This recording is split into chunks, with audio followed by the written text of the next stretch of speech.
This is Lisa's meeting, so I just want to make sure she's up here. We welcome all of those that are attending in person or might be online to the Centerville City Council meeting being held on May 2nd here at Centerville City Hall. We welcome, like I said, all of you. Let's make sure that we can conduct business. We'll start at the far left and do a little roll call from our council. Meekum present. Gintz present. Hurst present. Summer Hayes present. And Councilman McEwen is excused. So thank you. We have a quorum, and thanks for being here. We will go do a legislative prayer thought by Councilmember Bill Ince. I was just going to do a prayer tonight. Our Father which art in heaven, we bow our heads before thee and give thanks for the many blessings in our lives and in our city. We're thankful, Father, for the moisture which we have received in the mountains in this past winter, and pray that the melt of the snow this spring will continue in a orderly fashion that will preclude damage from flooding. We're grateful for all those who have spent time and effort in trying to prevent the flooding, especially for city workers who are working extra hours to make sure that it does not occur. We pray that thy Spirit will be with us and watch over us in this meeting, that we will be able to exchange information on a wholesome and impartial basis and say these things in the name of Jesus Christ. Amen. Amen. Thank you, Councilman. All right, if you'd all rise, repeat the Pledge of Allegiance. I pledge allegiance To the flag of the United States of America and to the republic for which it stands, one nation under God, indivisible, with liberty and justice for all.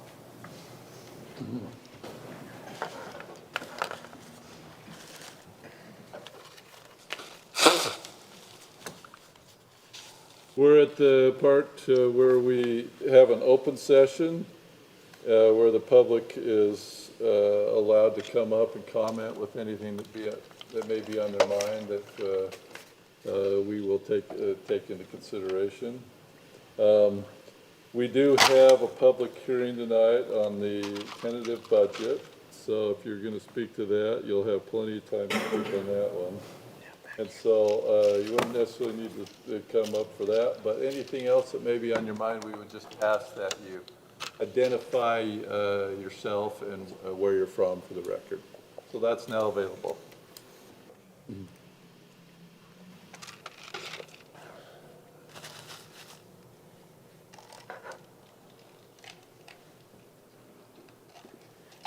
Nobody online? Seeing nobody needing to make comments tonight on the open session, we'll move on from that, and we're excited for a couple of first items on our agenda. We always love these presentations.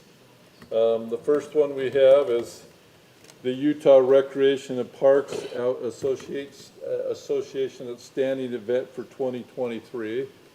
And Bryce, you want to come forward and give us a little background on that, or? Okay. He's deferring. Well, as you can tell, I'm not Leanne Powell. She is our executive director.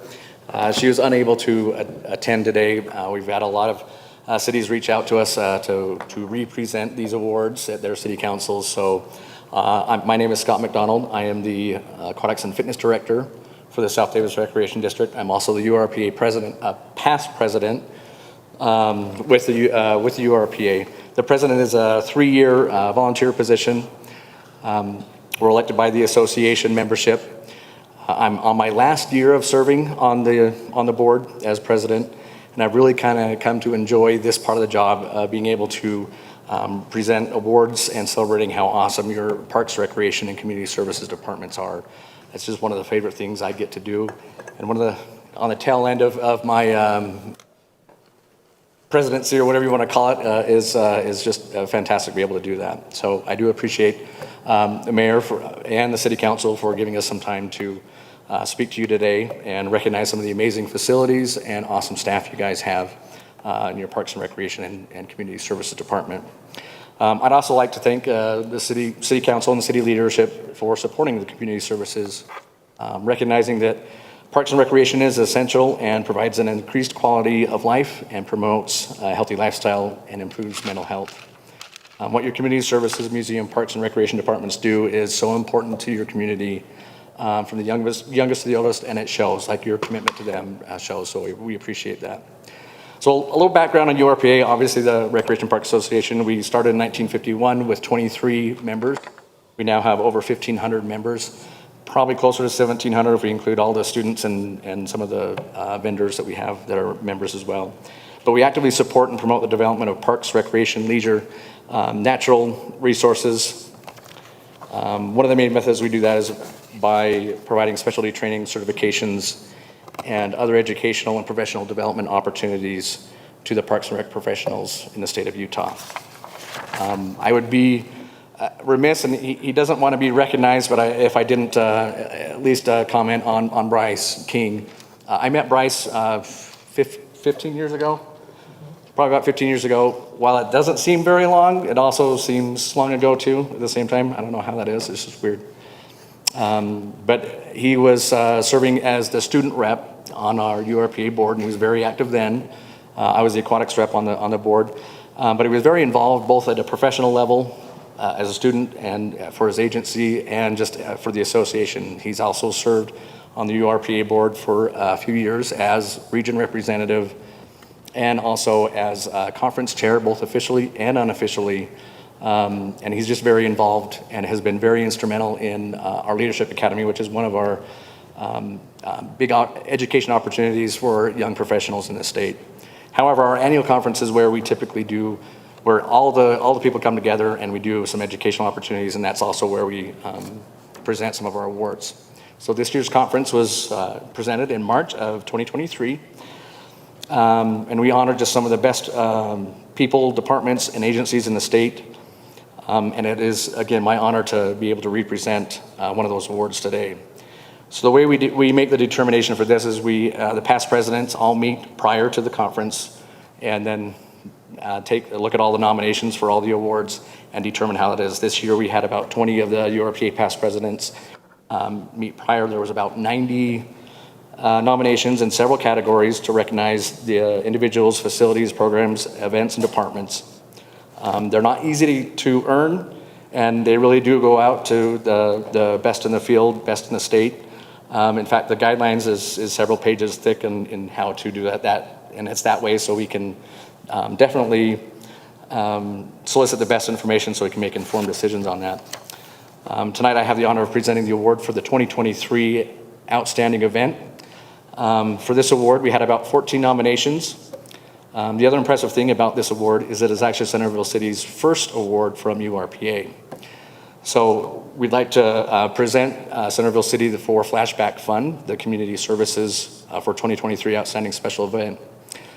This award was an immediate favorite of many of the past presidents. I think what they really liked about it is kind of that mix of and fusion of multiple ways of learning about Utah history in a fun and unique way. Many of them commented on the partnership, and that was one of the standouts between the museum and the Parks and Recreation Department. That partnership created just an amazing opportunity for families, young and old, to enjoy activities together. With participants ranging from 150 to 300 people each week for several weeks, it was at the Awesome Whitaker Museum. It's just impressive. I kind of had a little bit of FOMO. I didn't know what was going on, and I wish I would have brought my kids to that event. So hopefully you guys will be doing it again this year, and I'll be definitely be bringing my family in. But the efforts of Lisa Summers and the museum board and the countless hours they and their volunteers spend making sure the museum and its events are successful is just awesome, and it's just so very appreciated and is now award-winning. So let's give a round of applause and congratulate Lisa and the museum board for awesome. I want to take a quick picture. I'll get in trouble if I don't have a picture. Come on, let's take a picture. I love pictures. Or do you want to do that? Just Mayor, you want to come down? Do I counsel too, or? sure. Shouldn't first stand there? okay. We're okay. We're okay. You wanna We're go okay, back? Mayor. No, We're okay, go for it. You guys are the ones that did it all, Paul so. Kohler can give me all the grief he wants. Thanks, Spencer. Oh, good. He wants my sign. Everybody else is staying up there. I missed that. But I'm gonna kinda, let's scoot off to the I side. just, Photo bomb from the back. All right. Great.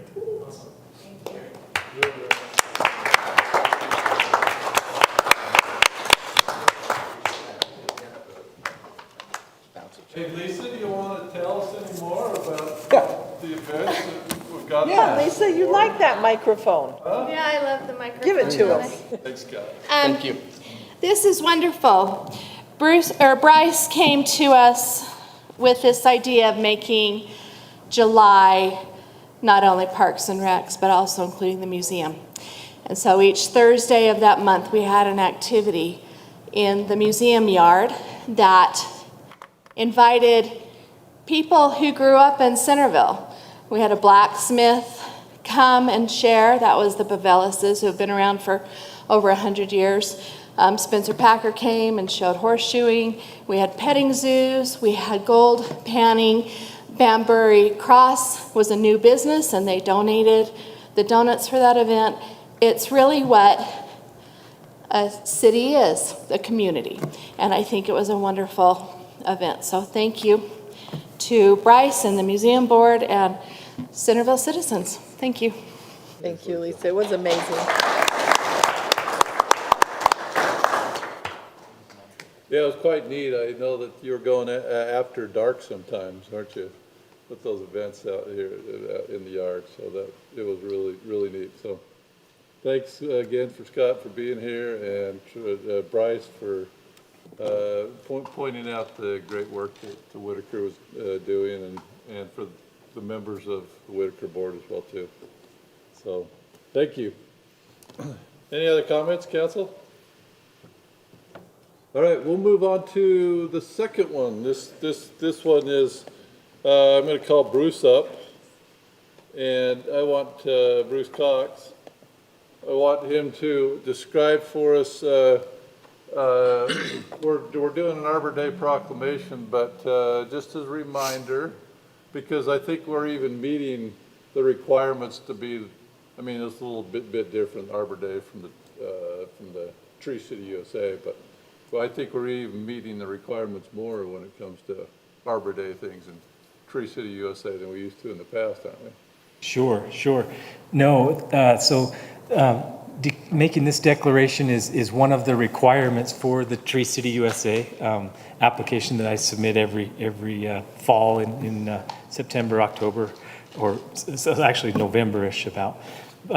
And Michael Higgins is the liaison to the tree board, and the tree board has kind of taken over the Arbor Day celebration each year, which is one of the requirements that you have an Arbor Day celebration. They've invited all of the Centerville elementary schools to do a coloring contest, and it has a theme, a tree theme, and then they get all the entries and judge them and choose winners and give them books that are tree themed books as the prizes, and they did a great job, and the kids, the artwork was amazing. Some of the artwork that they turned in, I was like, wow, these are elementary school kids. So they really did a good job. But just as a side note, one of the requirements of the Tree City USA is that you spend a certain amount of money per capita, per citizen in your city, and I think it's about $2 a person that you spend on tree care and tree maintenance, and we more than exceed that in the Parks Department, and we also spend quite a bit of money in the street department and managing street trees and other types of things when we're taking care of our city's canopy. This year we had another 18, 19 new trees planted, many of them replacing other trees that either didn't make it through the last windstorm or had reached a point of decline where we were replacing some trees, but there are also some new ones. So you've probably noticed around big tree stakes and straps around little trees. Those are all new ones that we've been planting. And the ones that were planted the year before have all the straps cut on them now and are strong enough to hopefully withstand Centerville winds. Any other questions, or did I hit the points you wanted? Okay. No, that was great. I think we're in our 12th year of being a tree city. Yeah. Yep.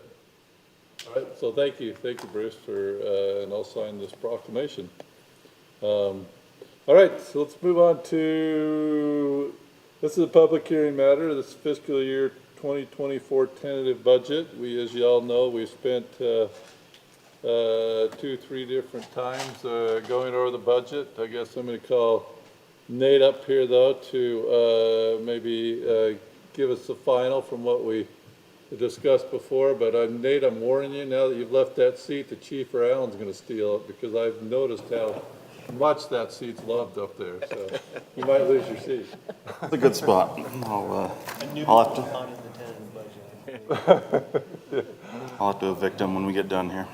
So help us to know what you got in there from what we finalized last Tuesday, right? And other Yes. things that are on your mind. Yeah, we're going to go over some of that. I'm going to I won't go into each line because we've done that through our budget retreat. But, the tentative budget, or this presentation, is the first time, or it's the first public hearing, the first time that we open up this document to the public.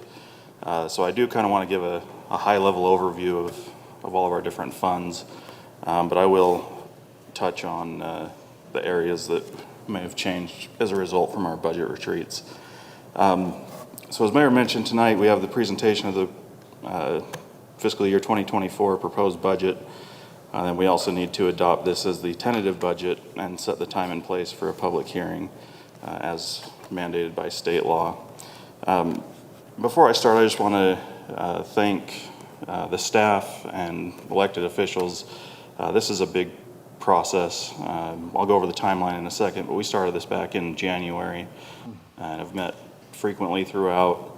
It's a lot of work that each of our department heads and supervisors go through, and we have a great team here at Centerville. I know a lot of other cities don't have the opportunity to have the budget retreats like we do. They don't have the open dialogue between staff and elected officials, so I really appreciate that about Centerville. So thank you. Just for the public to know our process a little bit, back in January, we sent out worksheets to all of our department heads, gave them some time to fill out their requests and get them back to our finance department back in February. Also in February, our city manager, myself, and department heads met and went over each department's budget requests. Then in March, and then again, just a week or so ago in April, we had budget retreats, 3 separate meetings where we went essentially line by line and looked at everything together. And that brings us to tonight, where we have the public hearing to adopt the tentative budget. Again, I know we mentioned this in the RDA, but this will now be open to the public for 30 days. They'll have the chance to review it, and we'll hold another public hearing in June for the adoption of the final budget. Now, again, this is not a final budget. We still have changes at staff that are going to occur between now and June that will try to nail down some of those numbers. But we'll hold another public hearing in June, and we'll also hold the public hearing on the compensation schedule. Generally, we hold that the first meeting in June, and then we need to table it because we don't have our property tax information by then. So we'll table the public hearing to the second meeting in June, where we'll have the chance to adopt the final budget and our final tax rate, or if we choose to go to raise the tax rate, then we'll have to go through the truth in taxation process. All right. Before we get into the details, I just wanted to give a couple of structural changes that you might see to the budget. Just as a reminder, we changed the community events division title it's now called the Community Services Division. And with that, we moved our Community Services Manager, all his labor and operational costs, from the Recreation Fund to the General Fund under the Community Services Division. Historically, the General Fund subsidized the Recreation Fund for the Recreation Coordinator's salary, but now that his job has expanded so much more beyond recreation, it made sense to move it to the General Fund. You'll also notice that I've changed the look of our budget slightly, and I've added fund balances. It's important to note that the fund balances for fiscal year 23 and 24 are estimates. We're obviously not finished with fiscal year 23, so they're my best educated guess, but those are definitely not for sure. Also in this budget, you will see through all the different funds that we have recommended a COLA or labor market adjustment based on the CPI West region from December 2020 to December 2021 of 6.2% to all employees. We also are recommending a merit increase, which would be 2% that would be allocated by their respective department heads.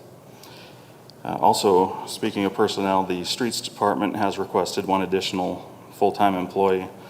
As the city has grown and developed, so has the streets workload. Right now, they're unable to fully staff the crew needed for the snowplow and other street projects that they have. They've also taken on the work of crack sealing, which was priorly outsourced. So this additional employee will give them the staff that they need to safely perform their duties. Also, throughout the different funds, we talked about this in our budget retreat, but our interest rates have risen drastically. So you'll see big increases in our budgeted interest revenues. And then the other change that we made is the Microsoft licenses have previously been recorded in the administration department, and they'll now be allocated to each department. So a lot of those departments, we had to create the account titled IT Services and Licenses and assign those to each department. You also notice that for a lot of departments, we created an account called Small Equipment, and this is for equipment that doesn't meet the capitalization threshold.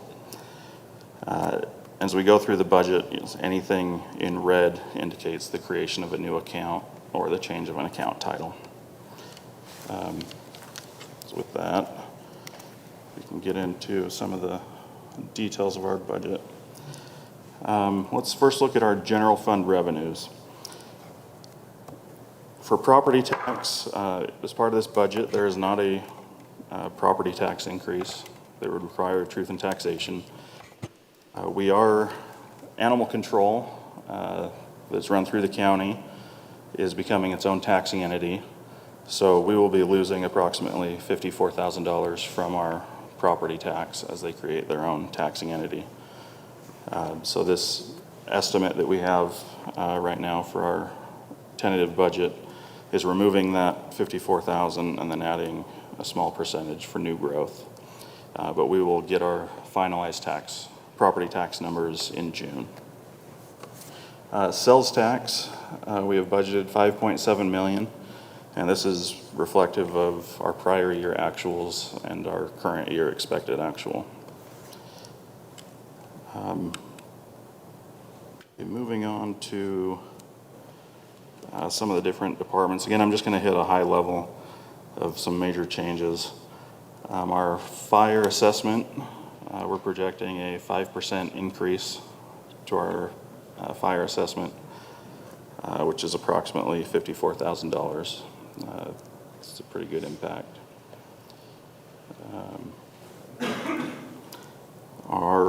As I mentioned before, our animal control, they're becoming their own taxing entity, so we will not pay them a fee for services anymore. That will be collected through their own taxation. Going on to our streets department, maybe.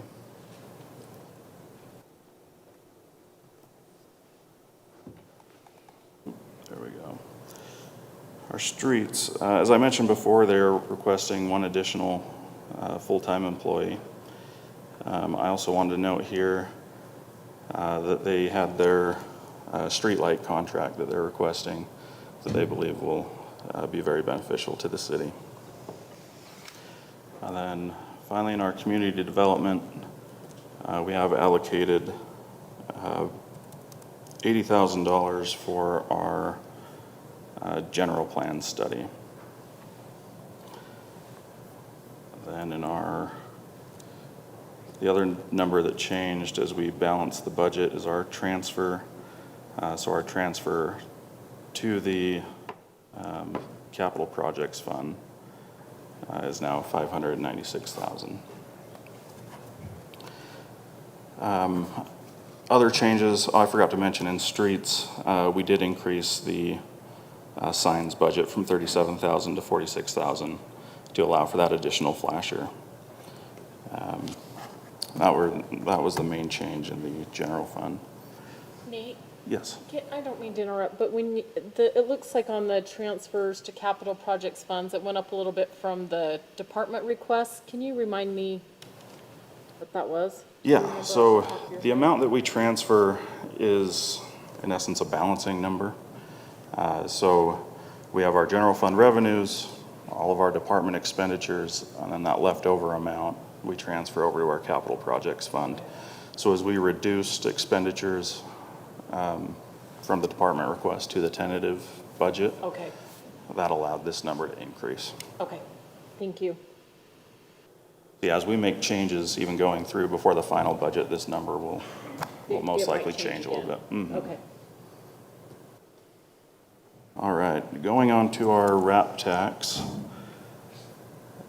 We have kept the same allocation of our RAP tax that we're currently using, which is 85% of our RAP tax funds goes to parks, 5% to the Whitaker Museum, and 5% to the theater. And then the last 5% stays in the RAP tax fund to be used as projects come up, as council decides. So this year, you'll see that we are using $400,000 of that fund balance, which will be transferred to the Parks Fund. And you'll see here, if you remember, our Parks Fund has a lot of exciting projects going on. So again, you'll see this transferring from the RAP tax. That includes the 85% plus the $400,000 of fund balance from the RAP tax. Some of the big projects coming out of our Parks Fund are the pickleball courts at Community Park, also the playground replacement, also at Community Park, and then batting cages at Community Park, as well as lighting in the parking lot and around it, different areas of Community Park. For the lighting project, we are hoping to receive grant funding. We don't have that in the revenue right now, so once we find out if we've been awarded the grant, we can make the decision to go forward with the project or not. As far as other expenditures besides those major projects, the good news is the current fiscal year will be the final payment to South Davis Rec for the community park expansion. So you'll see that is not included in the 24. But we still have our Island View Park lease payment.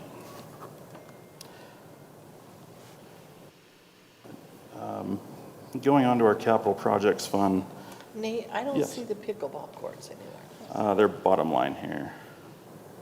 Oh, okay, sorry. Yep. I was looking in the wrong place. Yeah, they already have their own account created, so Okay, it's thank a little weird.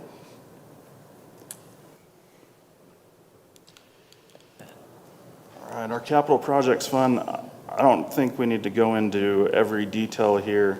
Again, this is slightly different than years past. We started this in the current year that all of our governmental capital equipment and projects are now being funded out of the capital projects fund.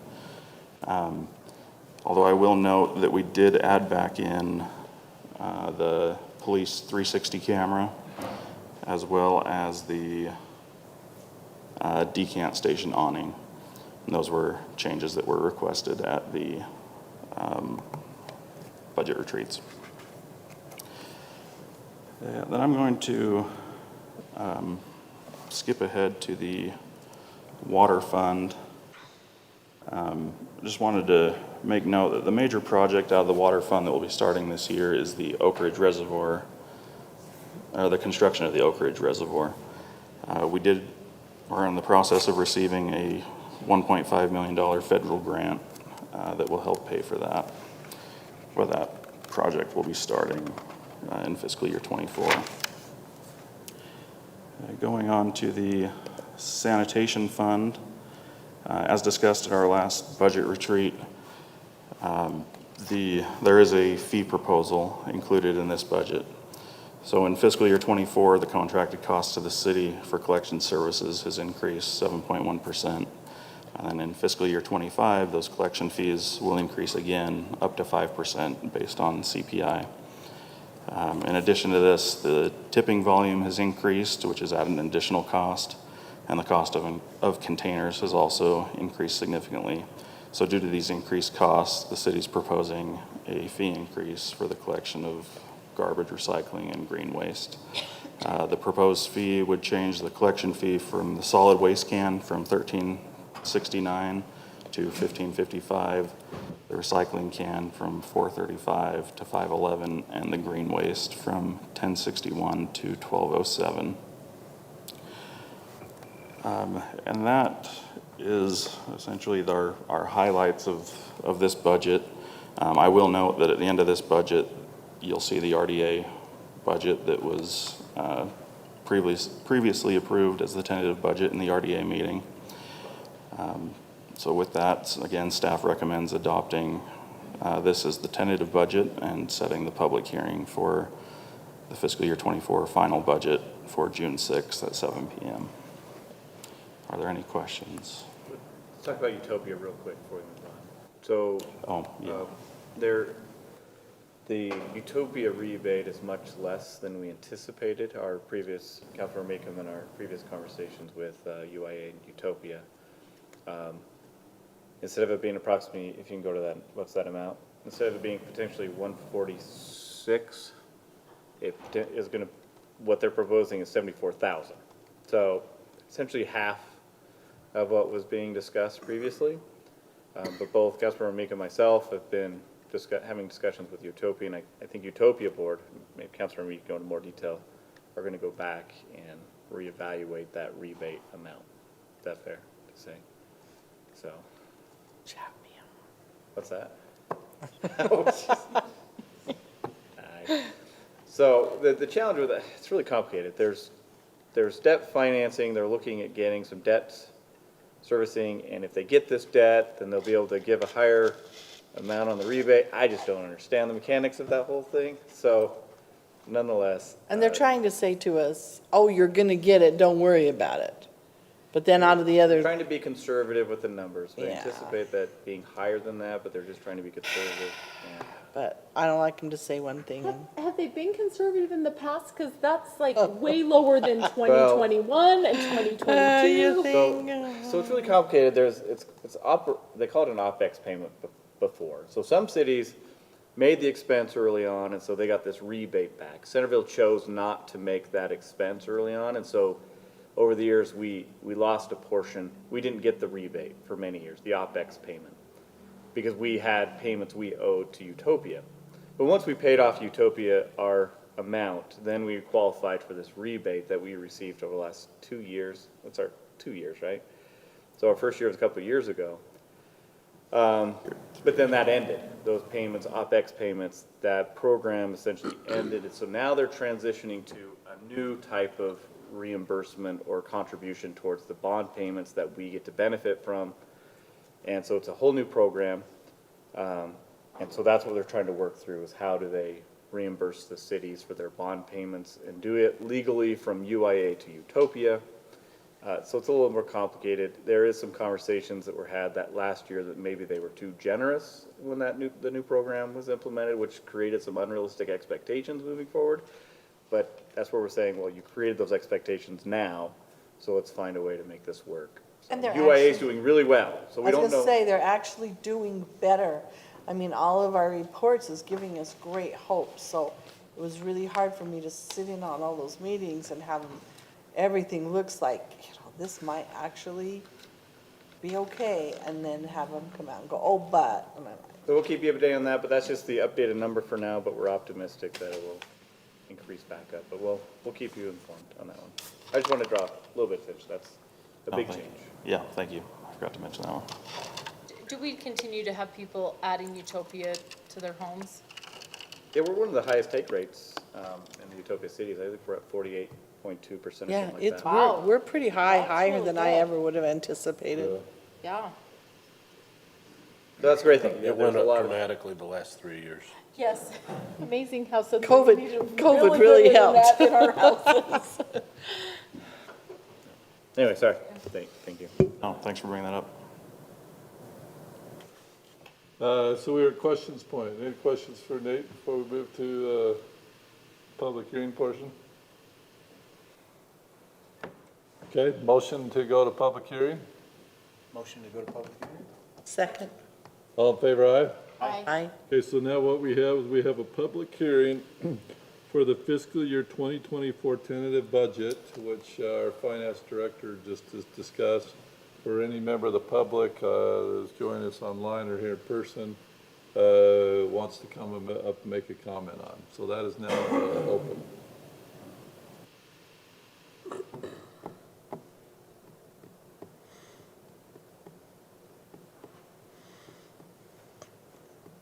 Seeing nobody coming forth and probably nobody online either, then I will look for a motion to close the public hearing. Motion to close the public hearing. Second? All in favor, aye? I, Great, the public hearing is now closed, so let's move ahead with, if you have any further questions for Nate, we'll so ask him.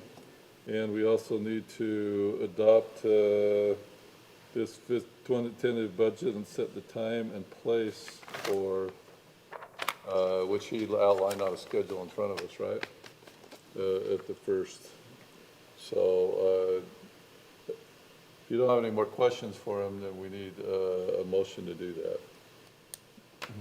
What were your dates again, Nate? June 6th would be the first meeting in June. I'll make a motion that we adopt the fiscal year 2024 proposed budget as the tentative budget and set the date for our public hearing on the final budget, excuse me, for June 6th at 7 PM here at City Hall. Second. We have a motion, a second, further discussion? Let's roll call vote on it. Aye. Councilman Lincoln. Aye. Aye. Aye. That motion passes unanimously. And thank you, Nate, for all your hard work on it as well, too, and staff and council over the last 2-3 months for us, for you guys, starting in January, it sounded like, so thanks. Appreciate all the help, thank you.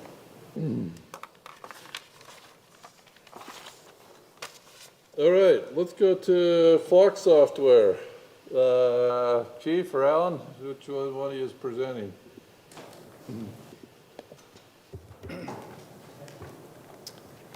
Thank you, Mayor and Council.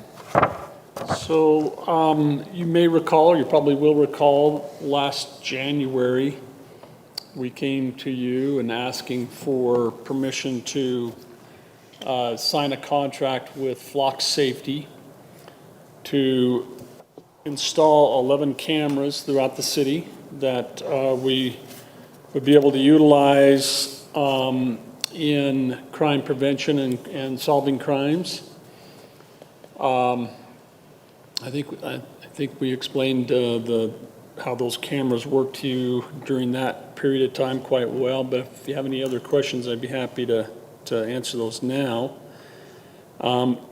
The contract allowed for a 30-day pilot program portion before it would lock us in to the contract as far as paying for it. And we're getting very close to when that pilot program will start, because it's predicated on the installation and operational period of all 11 cameras being operational, which we're very close to. Do you know if we've had the last camera installed? We have not. Okay. So we're still waiting for one more camera to be installed and operational. As soon as that happens, which should be any day now, I think, we will enter into that 30-day pilot portion. And at the end of that pilot portion, the 30 days, then if we have not told them that we don't want to do it, we want to pull out, or we would like to do away with some of the cameras, then basically we're locked in on this contract for a year with an option to continue renewing it on an annual basis. So we're getting very close to that period of time when the pilot program will begin. And we wanted to report back to you, as mentioned when it was originally approved in January for us to sign the contract by this body. We wanted to kind of return and report to you what the feedback is so far from these cameras and how they've been functioning so far. And we have been very, very pleasantly, or very pleased with the cameras. They have helped us in numerous cases. In fact, today we're using it on the case that we talked about briefly during the break, where we've got a hit and run accident, serious injury. And we're utilizing that technology to hopefully locate the person that's responsible for that. But let me just go through a few things that we've had. We've got, our detectives are kind of tracking some of the cases where the flock cameras have really been instrumental in helping us to solve significant crimes. We've got 21 listed here. I'll just go through some of these. We've used it on several burglaries and solved several burglary cases and fraud cases and things like that. We've had several stolen vehicles that have also been recovered and located, some of them occupied. We had an aggravated assault situation where we were able to locate the suspect utilizing the camera system. You may be aware of some of the weekly reports that I've been sending you on some of these success stories. One of them was a domestic violence situation where we basically asked the cameras to notify us if a certain individual was coming into the area that was an individual of concern in relationship to this domestic violence situation. And we have received those alerts, and we've been able to intercept that person. We had a case where an individual had been drilling into tanks in the industrial park. He would go down to the industrial park with a drill and drill into gas tanks of vehicles down there. We had taken one report previously, about a week previous to this incident that I'm going to tell you about. And ultimately, we had the same individual go down, drill into a tank. He, in the process, created a spark, started a fire. The truck exploded. It was a complete loss, burned basically to the ground. But utilizing the flock camera system, the officers working on duty were able to identify the individual, and we made an arrest that night and got a confession. We've had it on an evading situation. We've actually had a couple of those. We had one evading case involved a vehicle that was stolen plates. We've been involved with credit card fraud. There was a pursuit. We started a pursuit with it and then terminated for safety, and then utilizing flock safety cameras, we were able to identify who it was and get additional information. Anyway, that vehicle was located, and the suspects were arrested. And then we had another, so we can use them for situations where a stolen vehicle a vehicle that's been reported stolen goes past one of the cameras, and then we get the notification that there's a stolen vehicle in the area. Or we can use it to where we're looking for a certain type of vehicle used in some type of a crime during a period of time, and have the cameras kind of search for that vehicle.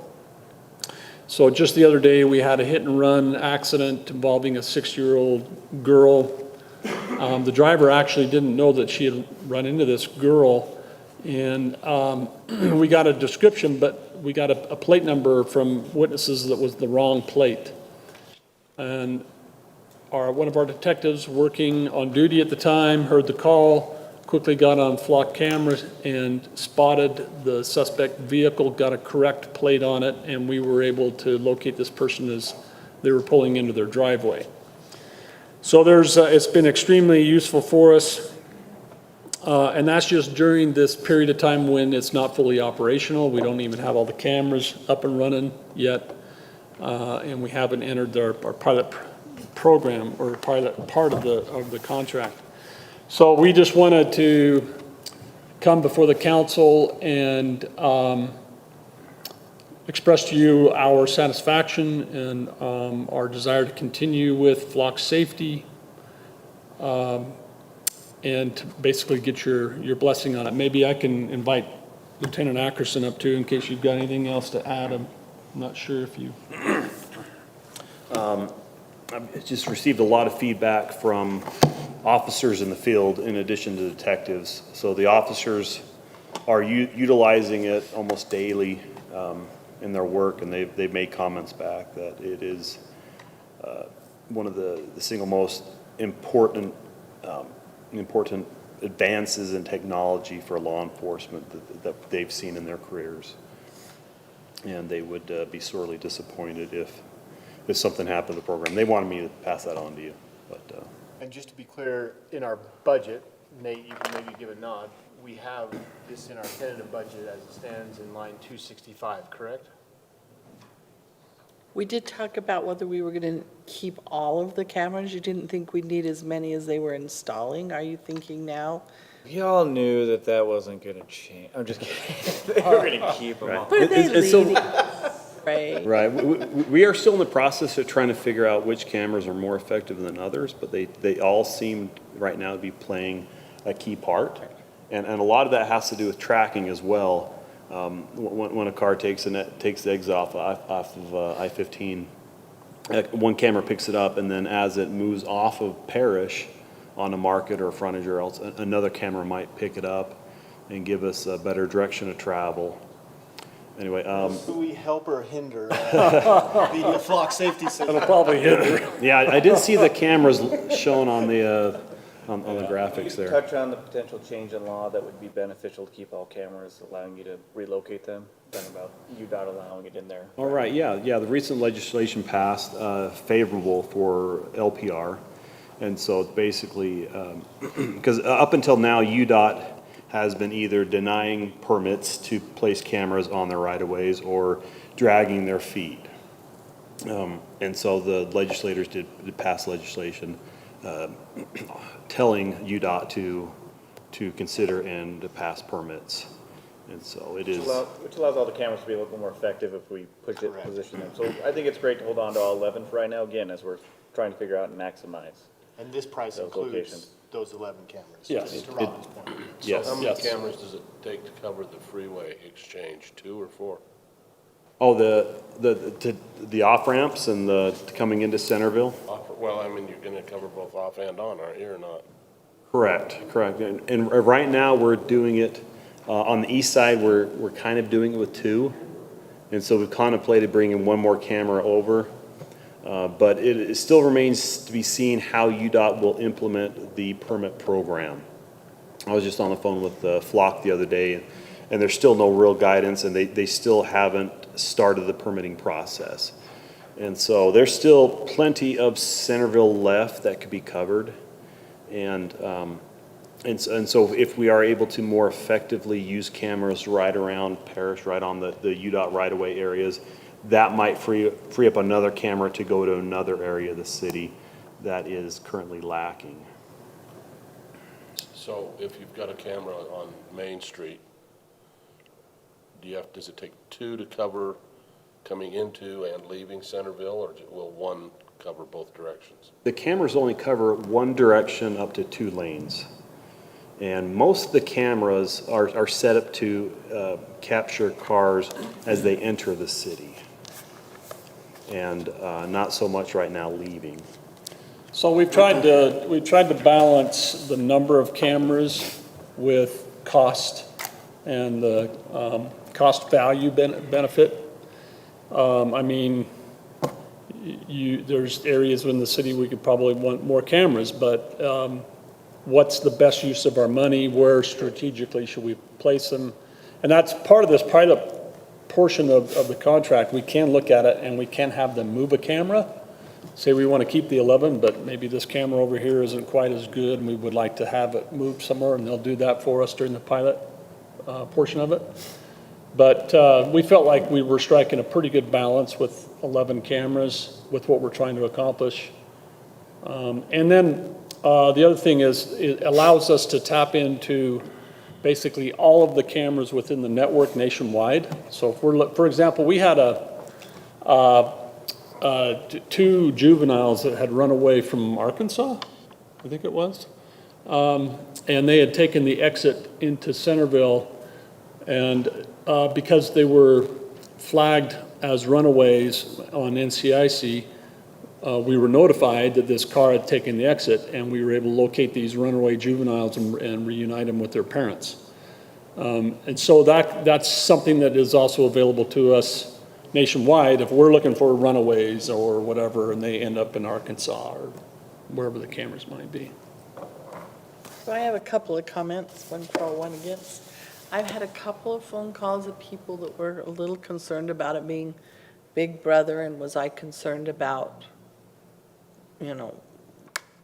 were we giving him too much information? I tried to reassure them that it wasn't really the people it was taking the pictures of, it was more the cars that we were taking the pictures of, and that I felt comfortable with it. I think they both said, watch it really close. As long as you feel comfortable, we're okay, but we want you to know that we're a little concerned. The other day at the crosswalk, there was a little exchange, and I was really scared. And I made a phone call to a family member that said, if I disappear, this is the car. Tell them to use the flock cameras and come find me. So I didn't call the police, but I did report the car to somebody. Yeah. I said, when you call the officers, you just tell them, use that flock camera. This is what the car looks like, because I didn't have a license number. Yeah. And so I thought I'd use it too. So it actually made me feel better to know that that vehicle could be found if it needed to be. Yeah, yeah, and to your concern, which is everybody's concern, it's my concern, it's everybody's, it is very tightly regulated on the use that we can use it for, and we have to tie it to some type of incident number or case number, dispatch number, so that and it's audited, and we're transparent on it. So.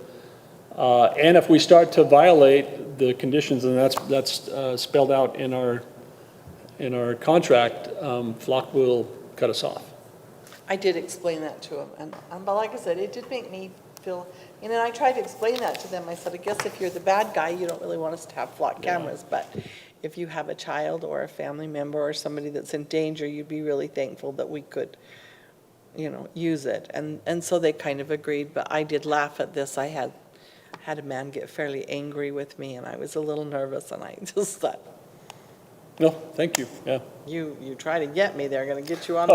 But I didn't want the police to forget they had him, so I said, right. Look, you tell them we don't use forget. the flock. You use the flock camera if they got to find me. So. Yeah, we're using it almost every day. Anyway. I think it is impressive how quickly you guys are able to get like a description on a car in your cases, and then how quickly you're tracking it.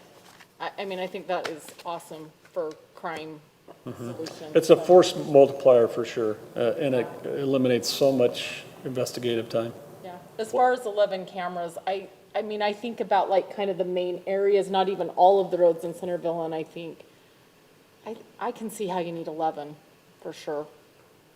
Especially if it's only tracking 2 lanes in one direction. One direction. Right. And it does not get a picture of the driver, it's only the back end of the car. Yeah. So that brings up the question, what Councilman Meekman was just saying, and you with, Chief, with our agreement. Is there some cases that you have to really look at it closely and say, ooh, we can't use block, even though we have this picture, we can't use it right now because it violates our contract? No, as long as it's a legitimate law enforcement use. So it's a legitimate crime of some sort, or there's a legitimate, for the runaway, for example, maybe that's not exactly a crime, but it's a legitimate concern. Could be a lost child or something like that. It's a legitimate law enforcement concern, public safety concern that we can show that it's attached to a case number or an incident number, and it kind of passes the test. It's not some officer who wants to find out where his girlfriend is, where they're driving around, or maybe someone they're dating or something like that. Those would be clear violations of the use of it. And that's why we have to have a case number or an incident number or something to put in it, and then it gets audited. So how many jurisdictions in the state are using it? Yeah, do you know? Ogden, so Weber County, there's a lot. I don't know how many cameras they've got, but Weber County, Ogden, and in Weber County, it's significant, the number. North Salt Lake has some right now. I know Nephi has some. Was Orem or? I know Orem, Salt Orem, Lake County area. Spanish Fork. There's more and more agencies coming on board. It's kind of new to Utah. There's a whole bunch in Texas and other states. In southern Utah, it's coming on board as well, in the Washington County area. So it's fairly new technology. The more there are, the more useful it is. Yeah, the more there are, the more effective it becomes. And to circle back, Nate, just to confirm that is the correct line item in the tentative budget? Talk about the budget amendment. Yes, you are correct that we do have it budgeted for next year. This year, we do not have it budgeted.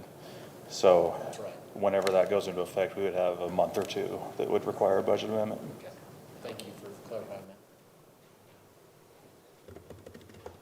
All right, I Mayor, guess, I didn't see a recommendation in the staff report, so we just kind of giving guidance as a council, or are we making up a recommendation as we go? I think they're just making a Well, you've already report to approved us. the agreement, so we didn't Okay. necessarily see the need to reapprove the agreement, but we just want to confirm that that agreement's still okay to proceed with, if we're okay with that. Yeah, Okay. great. I don't think we necessarily need to vote on that, Lisa, right? So, Okay, thank I you. just want to make sure. That's why I We wanted promise to confirm bring back, Since there wasn't a recommendation. Yeah, end of the pilot. just recommend you listen, give it a shot. All right, thank you. thanks, Chief, thanks, Lieutenant Ackerson, appreciate it. All right, let's go on. Let's go to switch from Flock Software to fee schedule amendments.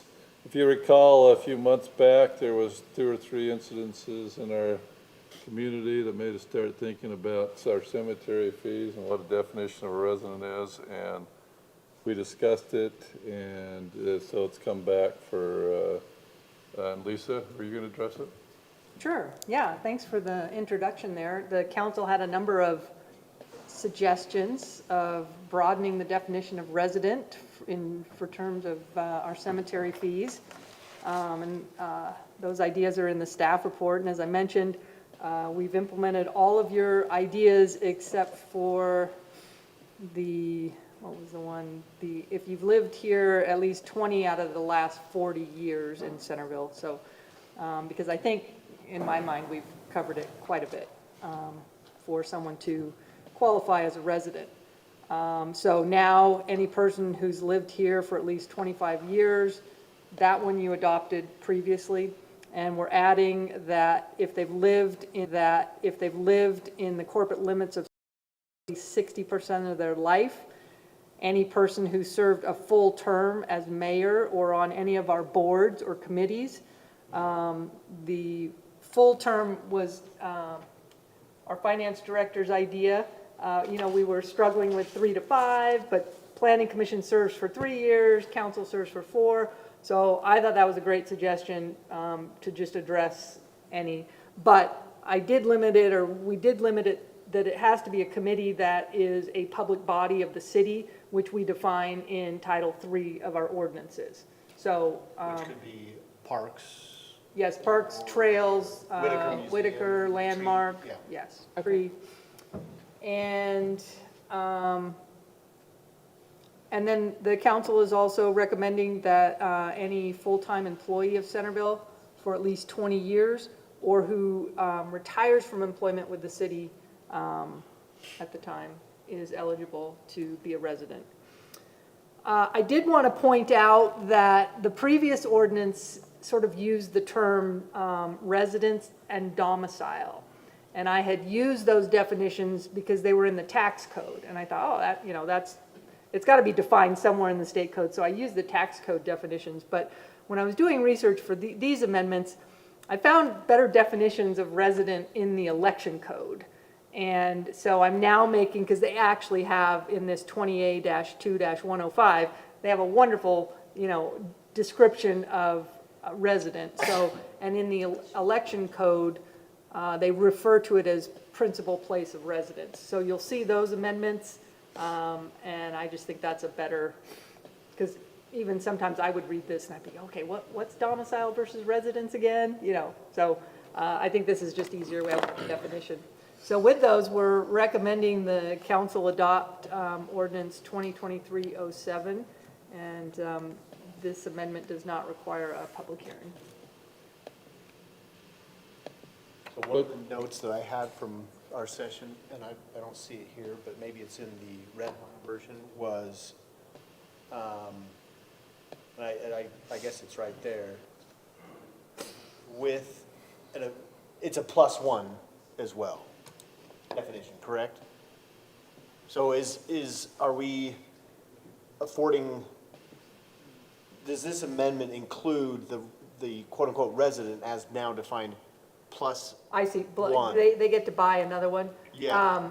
Yes, I think that's, let me just double check.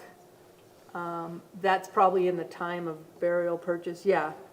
It's still on the immediate need basis, provided at the time of need, residents may purchase a maximum of 2 either niche spaces or burial Okay, rights. so that's how you cover the footnote 3. +1.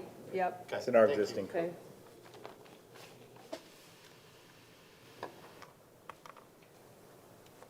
Well, I don't know if anybody has comments, but I'm ready to make a motion. Go ahead. Okay, I'll make a motion that we approve resolution 2023-01, amending section 6.010 of the city fee schedule regarding cemetery and burial fees to revise and broaden the definition of resident for purposes of cemetery fees. I think you said -01, You did. Thank you. Friendly amendment. -07. -07. Yeah, I'll amend it. My eyes are moving faster than my brain. You amended, you seconded it too? I'm seconding it too. Okay. Further discussion? Let's vote. Councilman Ince going to the right. Aye. Aye. Aye. Aye. That passes unanimously. Thank you for your work on that, Lisa. Let's go to item number 4. This is administrative rule suspension and debarment policy in regards to federal funding. Now, we got initiated by Mark Marchant. We got staff representing Mark Marchant and Lisa Romney. Are you here to talk about it, or am I giving it to Lisa? Come on, Mark. I know, you just arrived, oh. Take a stab at it, Mark. I was part of the audit that we done with the Mark, county, you and so gotta if there's come any up with questions about that. About Mark, you the gotta audit, come up okay. to. Okay, so as Mark was saying, we receive federal funds from the county through the Community Development Block Grant Program, which is a federal funded program. And so we do some of our sidewalks and things with those funds.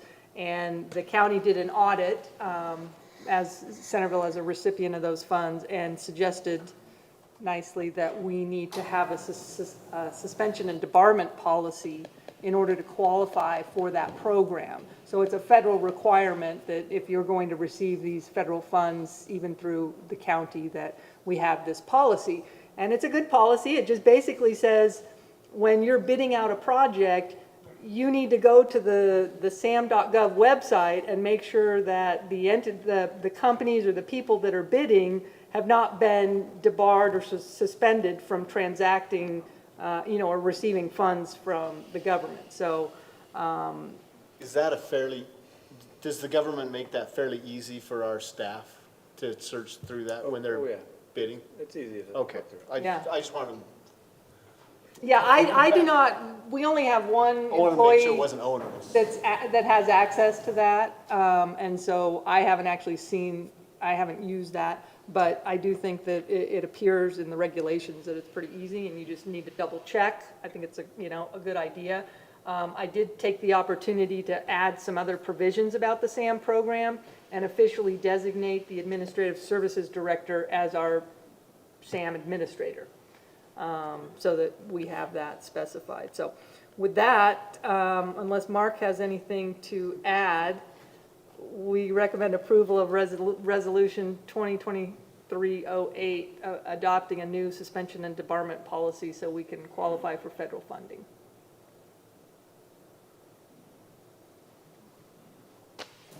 Council, anybody want to make a motion? Yeah, I'd make a motion to approve Resolution 2023-08, adopting the suspension and debarment policy to allow us to qualify for further federal funding. I'll second that. Got a motion, a second, further discussion? Let's vote. Councilwoman Hirsch going to my right. Aye. Aye. Aye. Aye. That motion passed unanimously. Okay, let's go to, we got to do an interlocal agreement. This came to us from the county CDBG program. And so, Lisa, are you discussing this one as well? Sure. You have before you an interlocal cooperation agreement with Davis County. We recently entered into one specifically for funds under the CDBG program. But every 4 years, we have to enter into a more comprehensive interlocal agreement with them saying, yes, we want to participate in this program with Davis County, because Davis County is the conduit for the funds from the federal government. So they're just requesting all entities to enter into this interlocal agreement with the county for the federal fiscal years 2024 through 2026. And we have entered into these before. It's a standard contract. I didn't see very many changes to that interlocal from the last time we adopted it. So we're just recommending approval of Resolution 2023-09, entering into the interlocal agreement with Davis County, again, so we can be eligible for federal funding through Davis County. So, a little background, I actually was interning for Syracuse when this happened. So, to have direct access for CDBG funds, you need a minimum population of 50,000 to qualify. So what the county did was get a whole bunch of cities to come on board. So instead of us going through the state to fight for the funding, we actually have the county that we go through, which is much easier and much more directed towards our needs instead of trying to fight the entire state CDBG funds. So I think it was a great idea that the county had. And so we've been doing it since 2010 or so, this arrangement. It really messes up with my naming protocol, though. I'll make a motion that we approve resolution number 2023-09, entering into an interlocal cooperative agreement with Davis County regarding participation in the CDBG program for federal fiscal years 2024 through 2026. Second. Motion and a second, further discussion? Okay, then I'll look to vote on this. Let's start with Councilman Summerhays. Aye. Aye. Aye. Aye. That also passed unanimously 4-0. All right, let's talk about municipal election 2023. Our resident expert, Jennifer, you going to talk to us about the municipal election and polling places? Sure. The city just has to approve the polling location for the election, and the last 2-3 years, or I don't know how many past elections, it's been at the Kaysville, or at the Centerville Library, and that's the location that we have. Again, we do have all of the Davis County voting centers listed on there, but we're specifically approving the Centerville Library as the Centerville polling location. So if you have any questions, you're welcome to ask, but it's pretty straightforward. Okay, so we're looking to approve that resolution 2023-11. Make a motion to, go ahead. I'll make a motion to, we approve resolution 2023-11, approving polling place and voting centers for 2023 municipal election. Second. We have a motion and a second, further discussion? I just have a question. I know we moved it to the library because weren't ADA compliant here at this building, but now with our new doors and stuff, aren't we ADA compliant? And so why are we not moving it back? Still believe we have issues with our slope and our parking lot. Okay. And nonetheless, I think mostly since it's a county function, it's with the county library, and so they get to, Okay, I just was curious. I knew it was here and then they changed it. So we haven't necessarily fought. I did have a preliminary conversation, I think 3 years ago. They were happy leaving it where it was. Okay, that's fine. All right, Councilwoman Meekum, you want to start the voting? Aye. Aye. Aye. Aye.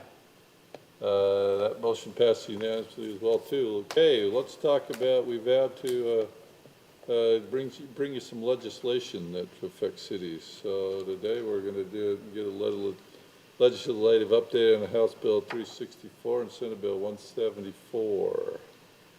It looks like Corey's coming. Corey loves this bill. It's his favorite bill. It is with great pleasure to crescendo the business items tonight and be the last business item to talk about. An NFL draft? Oh, the fun of moderate income housing. It's in two different bills. I'm just going to address them in one fell swoop in a summary fashion. As you're aware, every city has to create a moderate income housing element of your general plan if you're a qualifying city, which we are. It goes in and clarifies. There was not a clarity between what happening each year in the moderate income housing, so they created a section that says as soon as you become a qualifying city, you have 1 year to create that element and report on the adoption of the strategies that you've selected as suggested in state statute. Your second subsequent reporting years, they had it for October 1st. They changed it to August 1st now. So it's moved up its time frame to August 1st for every year that you report. They did some clarifications in the annual reporting and give some deadlines for Department of Workforce Services to create that format. I believe it's May 1st they had to come up with the suggested format for the August reporting period for each city. They did some changes to how the reporting period, after you make a submittal by the August 1st, Department of Workforce Services will review that and make a decision on whether you comply with either the initial draft of your element or the reports that come in subsequent years. They still kept the 90-day correction period. And so this is things where in our training, it's not fully clear or satisfactory in understanding what they're doing, but basically you make the report, you have 90 days to make a correction, particularly as if it calls out that the legislative body has to make those corrections because of the ordinance. So you get this 90-day period. If you do fail in that 90-day period, they can send you a second correction, and now you have only 30 days to finish that second correction. So they added that 30 days in there. But where they kind of really intercepted how this all works is the complaint from the last year was DWS made a decision and it was final. It's not appealable. So it was the sole department person making the decision with your compliance, And many of the cities were not satisfactory of that. So this year, bill introduces an appeal period that you can interface with if you disagree with the conclusions of the decision. The appeal members are Wasatch Front Regional Council representative, a housing representative, residential construction housing representative, and a person from the Utah League of Cities and Towns are the three-member board, and you can take your appeal. You have to file your appeal within 10 days of the decision that's made, and then their decision at the appeal board is the final. What's tricky in that they're explaining, and I'm not sure it actually says it in state law, is they said that, let's say you do your first report and you get rejected. You have a chance to correct it in 90 days, or you have a chance to appeal it, but you only get one choice. So if you lose your appeal, you lose your ability to correct. You also can appeal on the 30-day on that correction, but again, there's no more corrections, and you can appeal that in 10 days. So you can kind of create a system of appeals to try to protect yourself, but they're trying to basically say you just have the two tracks. Seems like you would always take the correction track.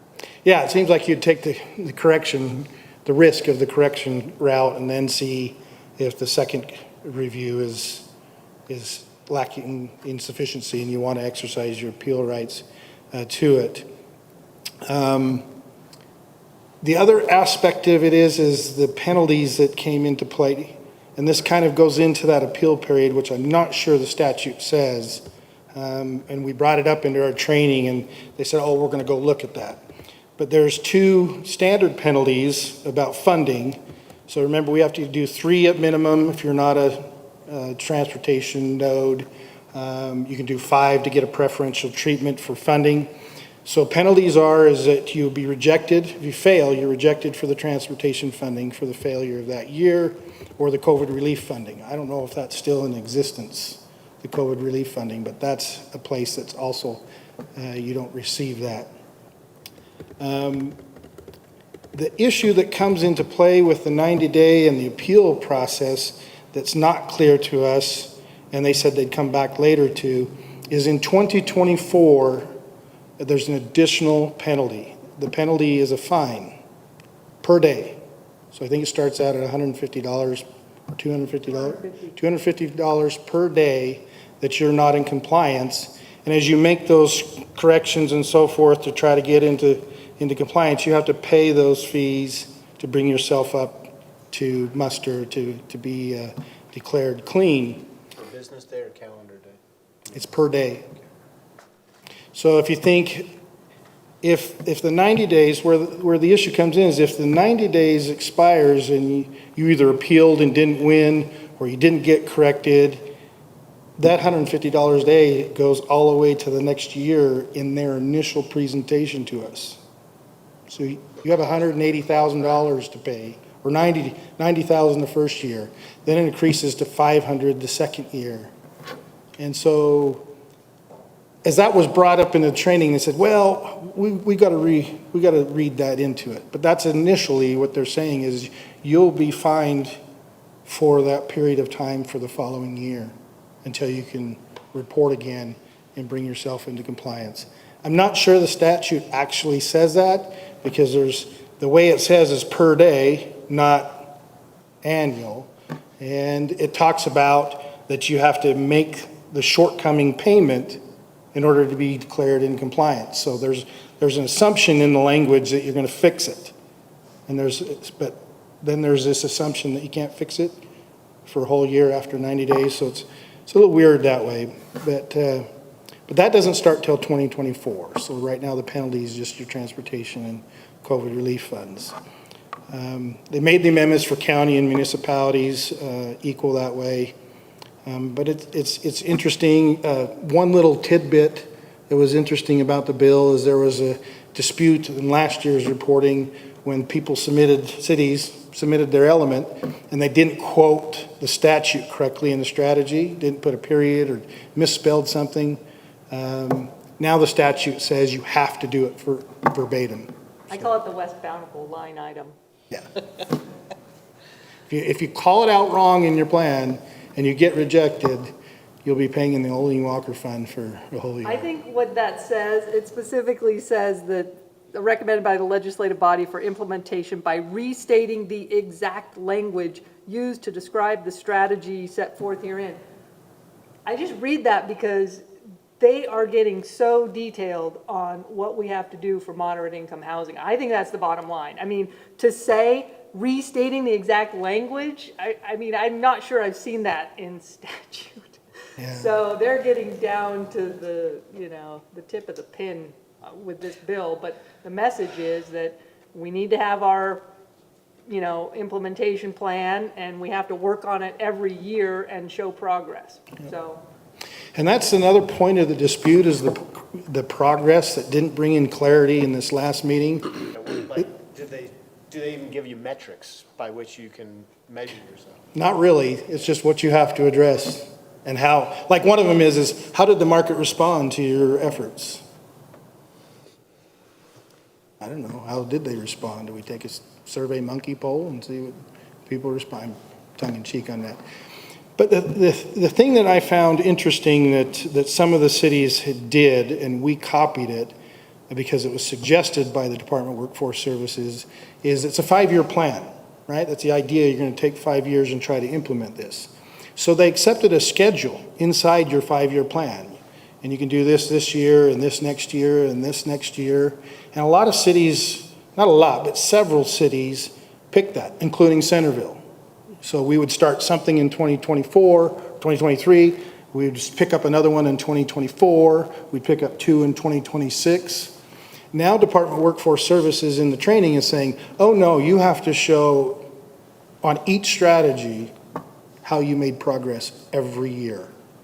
Corey, do you think they'll, I mean, this is more of a trying to think into the future.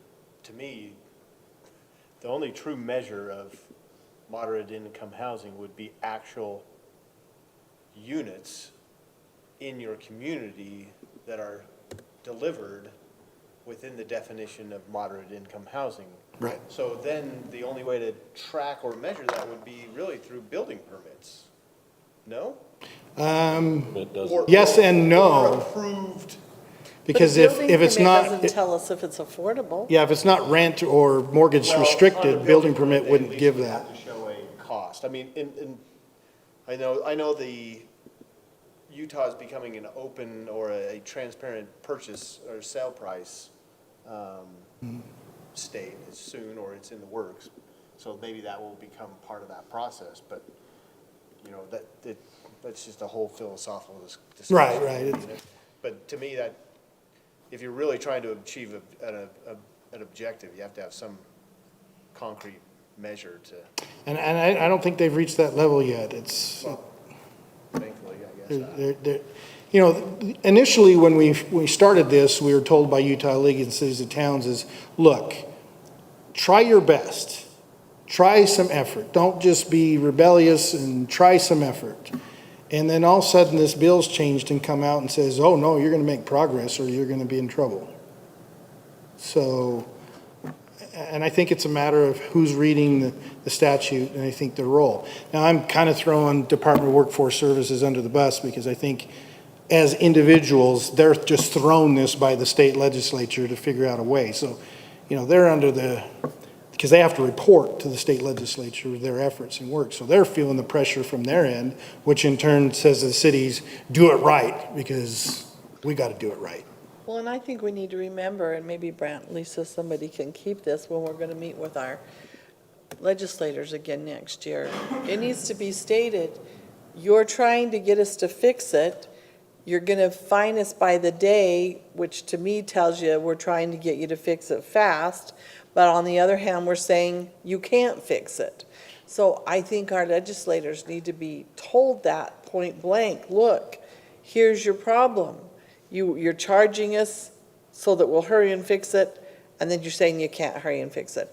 I think we need to remember that when our legislators come and Yeah, that 90-day and the appeal periods and how interpretation of fines. Not up to them so that, The frustration is there's 113,000 entitled units in the state. We have a 31,000 housing stock shortage. Well, there you go, right? Developers just need to build the stock, and then we don't have an issue, but it's supply and demand, right? So now developers are not building as quickly as they once were. They're taking their time because the prices, the interest rates has caused a little bit of an issue. And Their so supply they- chains they are have failing. 113,000 entitled units. We don't control that. That's where it's Right. getting really frustrating, is we're being told to participate, but we don't control the supply, the stock. They do. And they're putting the pressure on us, but it's not necessarily fully our responsibility. Are there mechanisms we could put into place? Sure. But this forced approach and creating more regulations is just creating more challenges, particularly for small cities. We're okay because we have a Corey and a Whitney and a Donna, but there are some cities that are much smaller than us, and they have these same requirements, and now they're needing to figure out how to do this and hiring outside consultants to help with this report, Which the two outside consultants last year failed to do it correctly. which they failed to do it correctly. But that's what some cities are being forced to do now. So that's the frustration, is there's 113,000 entitled units. Well, Mayor, thank you. Council, thank you. That's our report. I'm glad I could end on a positive. thank you, Corey. Thanks, Corey, appreciate it. What was positive about that? Nothing. All right, well, it's a downer. If we won't bring you these bills every weekend, we gotta know about it. I mean, it was extremely appropriate, but it's kind of like Pandora's box. we could share next? Yeah, I'll look for a more upbeat one for next time. Where city council people get treats at all their meetings or something like that. Bryce is Paid doing a for by pretty good the, job of that. Yeah, paid for we by have the pri- state. What's that? Cover now.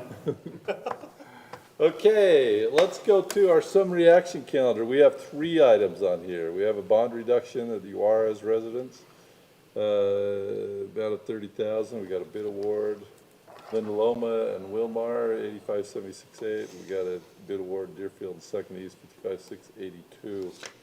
Does council have any questions on any of these items? I don't have any question. I'm just glad to see that we have 3 bidders at least now. Yeah. And they're pretty tight bids, so it means that it's a competitive bid process. So, Yeah, for sure. Mayor, I can go ahead and make a recommendation unless anybody has questions. Go ahead. Go ahead. Okay, I'll make a recommendation that we approve bond reduction and start of warranty for the Juarez residents at 181 East Parish Lane in the amount of $30,360. That we also approve the bid award for Linda Loma and Wilmar Circle waterline materials to Ferguson Waterworks in the amount of $85,768.80. And that we approve the bid award for Deerfield and 200 East waterline materials to Ferguson Waterworks in the amount of $55,681.90. Second. Motion is second. Further discussion? All right, let's vote. Councilman Ince, going to our right. Aye. Aye. Aye. Aye. Those summary action item calendar item passed. All right, let's go to the minutes of the April 4th work session, the April 4th city council, the April 4th closed session, and the April 25th special city council minutes. Any changes to those minutes? If not, a motion to approve those minutes. I'll make a motion to approve the minutes from the Centerville City Council meeting on April 4th, the work session from April 4th, the closed session from April 4th, and the special city council session on April 25th. Second. Motion is second. All in favor, aye. Aye. Opposed? Great. Next item we have is have an appointment by advice and consent of Lorraine Patterson to the Planning Commission. I sent each one of you a resume on her a week or so ago that I try and do on any position that I appoint. So we're looking for that approval. Make a motion to approve the appointment of Lorraine Patterson for the Planning Commission. Second. Motion second. All in favor, aye. Aye. Opposed? Great. Let's go to our financial report. This is 9 months ending 3:31, so Nate's up here again because, as you know, we present at the end of the quarter, our financials. Nate? Thank you. Am I connected? Yeah, sorry. Okay, thanks. All right, as Mayor mentioned, this is our quarterly report for our third quarter with the month ending of March. We are now 75% through the year. Time's flying by. Again, we're now in May, so this is a little bit late since we didn't have our second meeting in April. So I don't have a ton prepared, but we'll go over it quickly. I did want to note that our RDA tax increment revenue came in. We got about 1.6 million, which is about 500,000 more than we had budgeted. So that's good news for the RDA. To go over our general fund revenues, let me fix that. There we go. All right, we also received, you can see we received our final property tax distribution for 2022. So our property tax is complete now. We also, for sales tax, you can see we've hit 84% of our budget and we're 75% of the way through the year. So although this quarter we had 2 months that we received slightly less than what we did in February and March of 2022, we still remain well above our budgeted sales tax number. And I suspect we'll surpass our budgeted amount in May for our total sales tax. The other thing I wanted to note was our franchise tax for natural gas. It's really picked up with this longer, cooler season, winter season than we've had in the past. So I know this shows that we've only hit 73% of our budget, but I wanted to let you know, as of the end of April, we've hit 98%. So I'm sure we'll hit our budgeted amount for our franchise taxes as well. Total revenues, you can see we're at 87% of our budget, which is great, well above our budget amount. Coming on to expenses, these amounts that are underlined are the ones that are slightly above budgeted. The ones that are above, I'm not overly concerned. Again, the engineering line that appears to be way over is offset by fees, just as a reminder. And the other ones, like community events, we're pretty much done with those events. So, like the 4th of July and the Easter and all those. So that's why we've surpassed those. The others are small amounts. I'm not overly concerned about it. And you'll see that we're total for the general fund.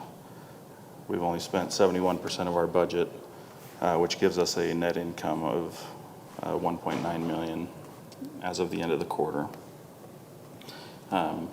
Again, as we're waiting on some of our bigger expenses to come through at the end of the year, I wouldn't be surprised if that 1.9 decreases, kind of bounces out a little bit more, but I'm still projecting that we'll have a fairly healthy net income at the end of the year. All right, the RDA fund, as I previously mentioned, we received our tax increment funding. We did send out those contractual obligation checks last month. I did want to note here, so we sent it out last month, so you won't see the expense in this report. The Legacy Crossing, it appears like they have not met their contractual obligation. We're still waiting to get the final numbers from them and the final documents we need, but it appears like they did not hit it. There's a chance they might petition the RDA for an amendment to their contract like they have the past couple of years, but we have not heard anything from them, so I can't verify that. But So do they file a periodic report that causes you to say that? So as part of their agreement, the Megaplex Theater has to sell 500,000 tickets Right. a year. They have to send us those documents showing that they've hit that amount. Jacob told me that it appears they haven't, but he still hasn't got the final document. We're still waiting for them to send it. If you recall, the past couple of years, they asked for an amendment because of COVID, and that was their main reason for not hitting the 500,000, and the RDA granted the payment, even though they didn't hit that. There's a chance they could petition the RDA this year, but their lack of response tells me they may not. Lisa, if they're late in reporting, is there like a default or notice provisions that we have to give? They may not be eligible if they Correct. don't prove that they, in a timely manner. I mean, I haven't looked at the participation agreement for some time, Right. but I if it just says didn't you know have to if provide they don't this. provide us information, and, I mean, they'll probably miss a timeline, but. Yeah, I mean, did you say we've contacted them or? But we've sent emails. I know Jacob's reached out as well. Yeah, I think as a courtesy, we can reach out to them. Right. Let them know. The payment would be about $220,000 if they met their contract, or if the RDA board approves an amendment. But if not, then that's $220,000 that'll stay in the RDA. So. Right. Then the last thing I wanted to touch on was the Utopia. We're still waiting. Let's see, where is it? We're still waiting on our Utopia rebate for this year. I suspect that'll come in at some point this month. And then that leads to the questions about the Utopia Fund that came from the last presentation a few months ago. So I can bounce back up here to our cash. The question was, why did we have this drop in cash from, I believe that's July to August of 2022? And the answer is that was during the time of year-end accruals. So again, the accounting principle of recording the expense in the period that it happens. So they initially often get recorded in the current fiscal year, but then as we move the cash, or excuse me, as we move the expense back to the prior year, it creates a cash adjustment. And so that's the reason. It's just the timing is all that you're seeing that drop from 70,000 to 20,000. So that's the reasoning in a nutshell. Just a year-end adjustment. But that's all I had for our quarterly financials, unless there's any questions. Nate, where do we see, or have we yet seen overtime snowplow or salt just from the winter? That is in our streets department. Let me pull it up here. So that's 10.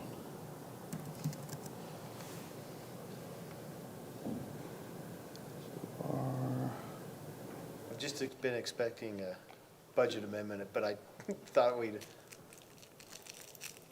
Sorry, I highlighted the line above. okay, so about 25 over? Yeah, we're, That's not on the overtime line, then you put it down in snow removal? this is just equipment and material costs.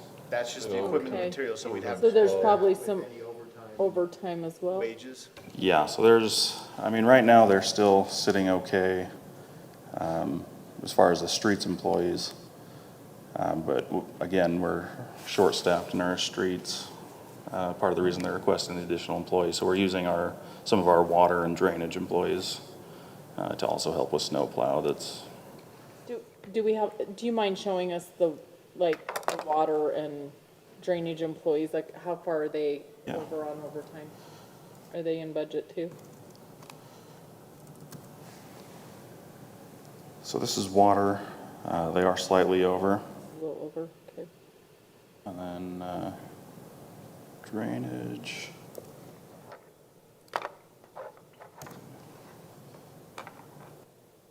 Over as well. Okay. Thank you.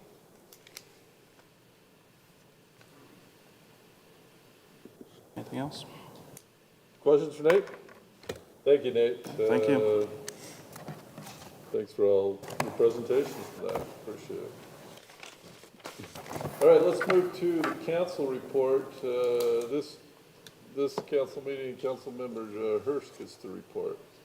Okay. I spoke with Robert Burns at the Dual Creek Irrigation Company. Their annual meeting this year will be on June 22nd, so if people are interested in attending that meeting, it's not until June. They do have several leaks in the system. I believe all of those are being reported on their website, which is Centerville Dual Creek Irrigation System.weebly.com.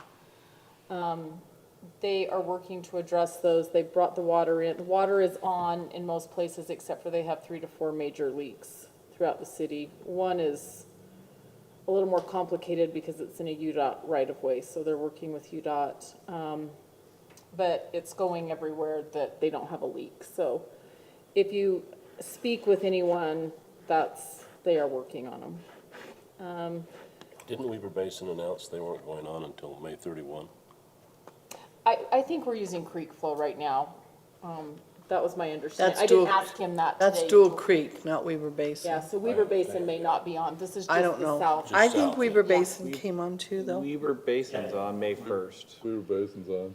And just, Okay. Councilmember Hurst's point, Bruce I did think let it me was- know that the cemetery and Island View Park are impacted by those. Yeah, 700 East is one of the major areas. So that's where there's some delay of installing some of that grass and all that. That's what Bruce Yeah. is working on. Just so you guys are aware, if people ask, there are still quite a few watering restrictions in place. Obviously, the 10 a.m. to 6 p.m., no watering.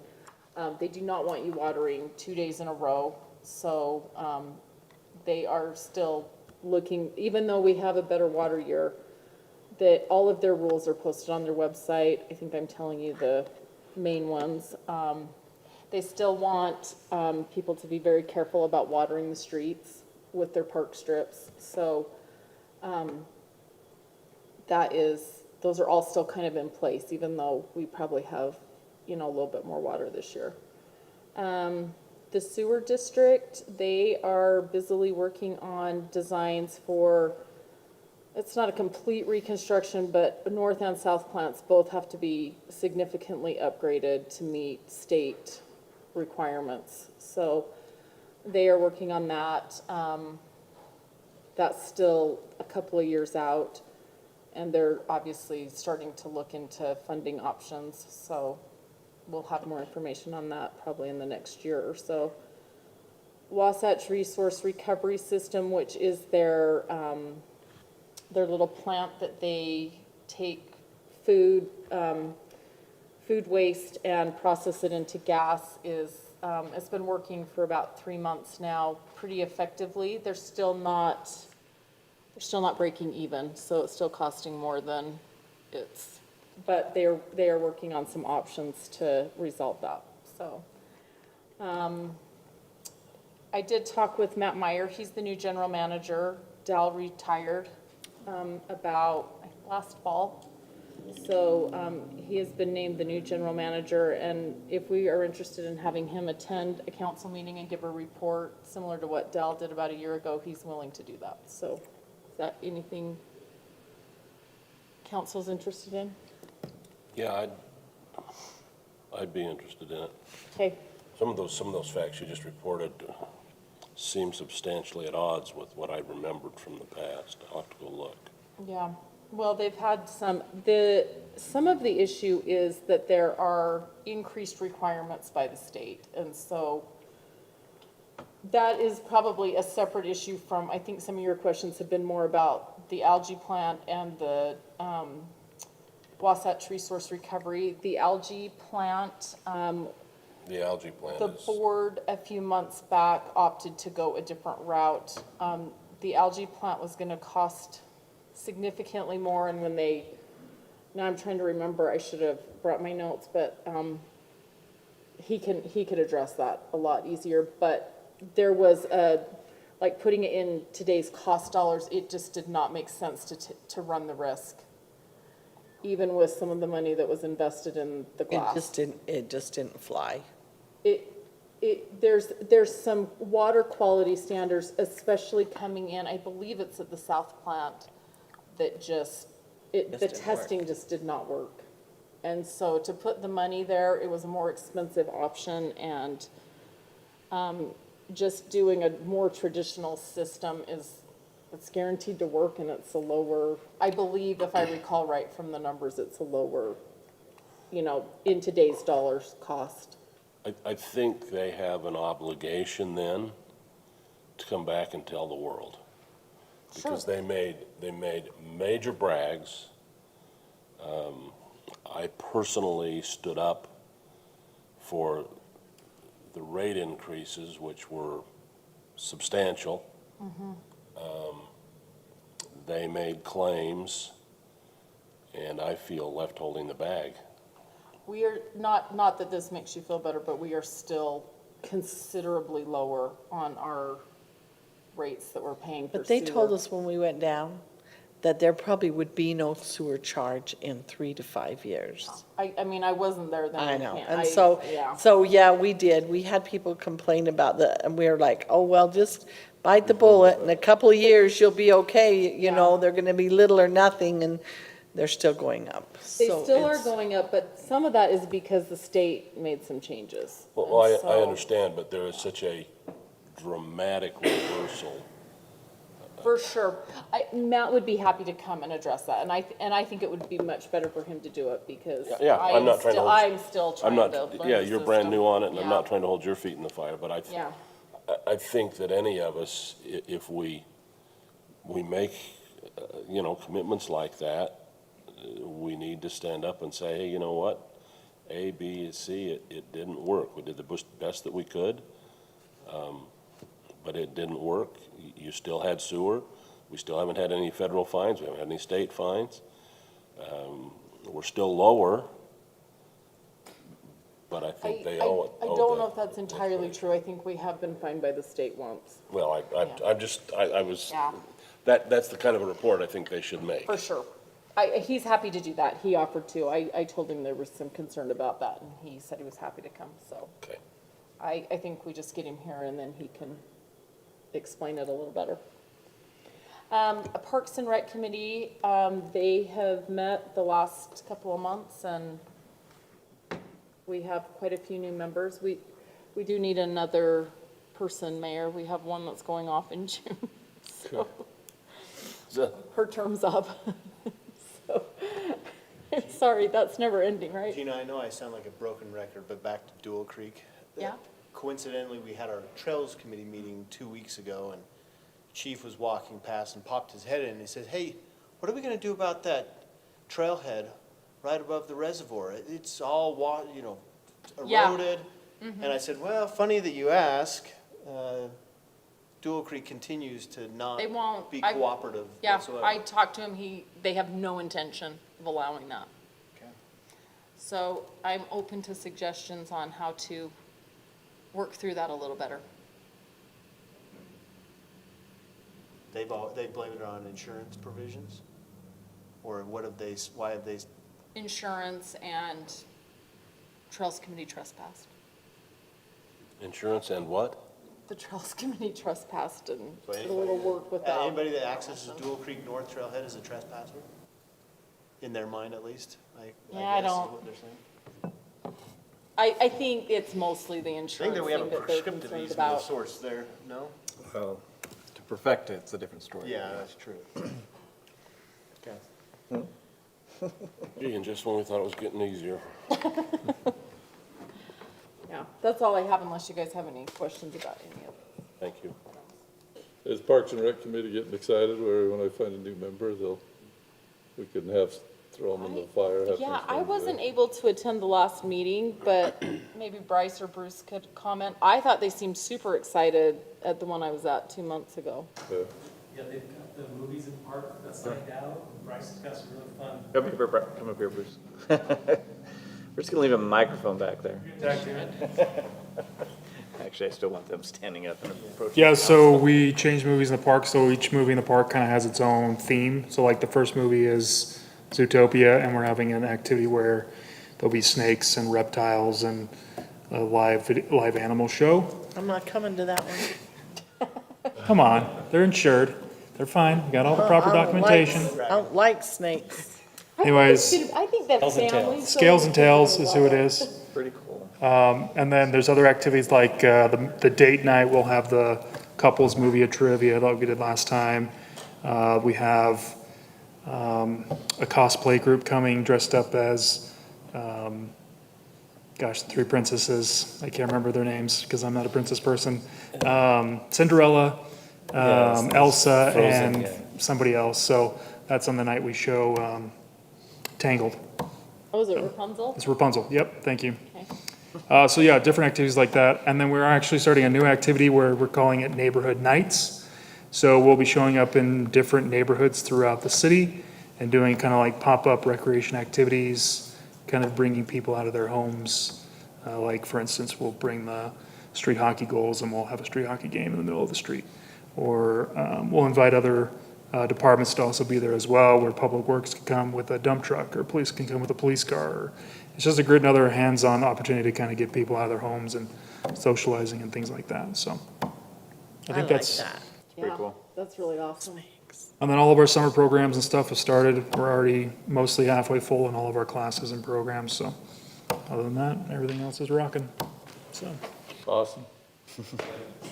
Thanks, Gina. Thanks for the report on all three of those.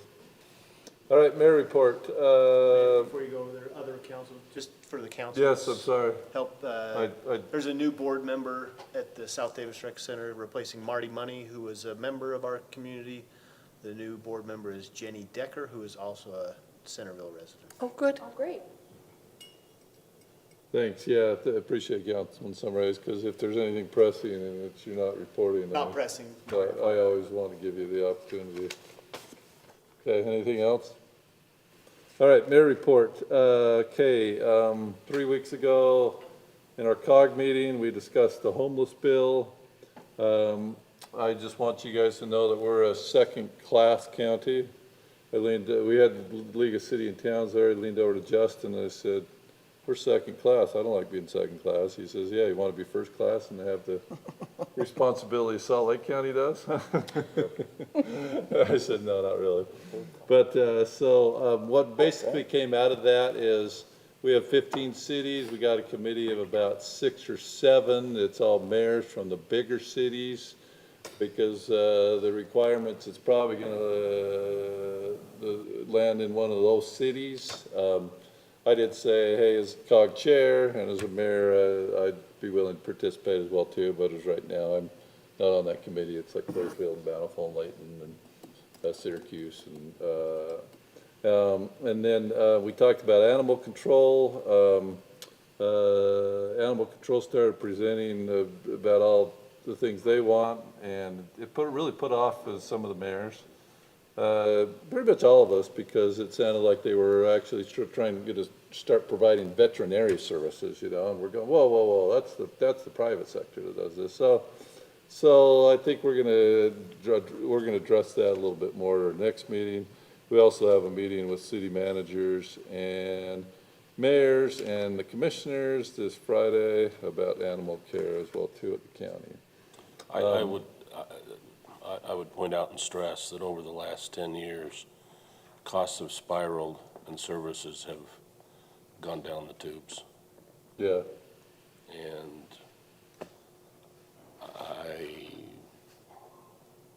I'm not sure where the failure is, but raccoons are still a major problem, and it's gone from having county support at no cost to it costs you $75 to get rid of a raccoon after you trap it. Well, and they made that pretty clear in the presentation they gave us, that they almost focus solely on dogs. Yeah, and they. So to me, I don't want this to come across as callous, but if you, to your point about them trying to offer veterinary service, that's private. So if you're going to focus on dogs, those are by far and away, probably 95% of the dogs are not strays. They're owned by private individuals. Seems like there maybe is a licensing fee that goes to a fund that supports that. that's just a. We only need 25% of people register or license their animals. I understand So, I that. mean, there's- When I say that, I also understand that. So again, it adds a layer of complexity, but It really it's does. to the mayor's point, hey, if people want private or help, it should come through private funds. I don't want to turn this a big discussion, but I do want to defend animal control, because with working with Ashley, we've had a number of instances where we've had hoarders, animal hoarders, and Ashley and the team have been great to come and help. It's chickens, rabbits, cats. And so every time in complaints, noise complaints, barking, they have taken those complaints on, so our police department's not dealing with those. So I will say that I think they're doing a phenomenal job for the cost that we're paying. Again, we're only paying $54,000 a year for animal control services. The cost that we were paying in Yuma was $800,000 a year just for dogs. So again, it's such a difficult subject, and so about the raccoons, there's only 5 cities that expressed any concern to the county. So the county's basically saying, look, it's not the majority of you to provide this service, and we'd like to devote our resources somewhere else. If we want to stand something up and say, we're going to take this on, that's our tax money subsidizing that cost. So that's where the county's saying, there's not many of you that need this service anymore, so we're going to devote our resources somewhere else. So I don't necessarily think the animal control is completely backing off. I think for the cost, we were getting an excellent service. Now, I understand it's gone down, but it's one of the most challenging areas to manage. Animal control is, dealing with people who love their animals sometimes is more complicated than dealing with people with their, human But the services issues. service still gone down and the cost has gone up, which the cost of everything has gone up, so I understand the cost going up. But I do Maintaining feel- their field agents has been difficult, their pay, and so they've had increased pay for sure, because people are moving on, because it is a difficult industry. So, again, having it be its district to actually respond in that way, I think is far more effective for them to address those individual complaints than, 15 cities and the county trying to get along and figure out what's good for our individual community. So if we want to expand the services beyond what they provide, which is what I did in Yuma and expanded our services in Yuma, that's up to us and how we want to fund that. I'm not wanting to expand, but I am frustrated because I've seen, it used to be there was dog on every corner and the dog catcher running up and down the street constantly and going door to door to check on people's. I very seldom see a dog at large. So I feel like what they've had to do has gone way down and the cost has gone way up. We have still plenty of dogs at large. In fact, we just met with that as a police department. I was Still gonna have say, I live in an area where there's a 2-acre parcel of property that's kind of a farm. And we have had lots of stray animals in that area, and we see animal control up in that area. To see them in my neighborhood, because it's kind of a dead end, is, like, they've been there a lot. They were looking for a dog. We had stray cats last summer. We had another stray cat incident that was a block west of us. That 2-acre parcel is a haven for stray animals because they can get in there and there's a little kind of dilapidated barn that they can find some protection in. But they have been responsive in that area for sure. Well, stay tuned on that one. We'll be discussing it further, like I said, so. But I appreciate your input to consider and take back.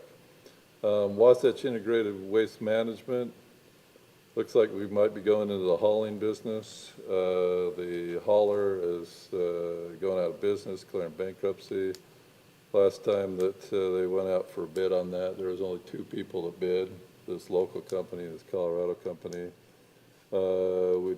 They will have a chance to get this guy's hauling equipment for around $1.2 million. Our contract, the haul is about that per year. We figure if we go out to bid, it could be $2 to $3 million. So we're thinking that we could recoup costs within a year.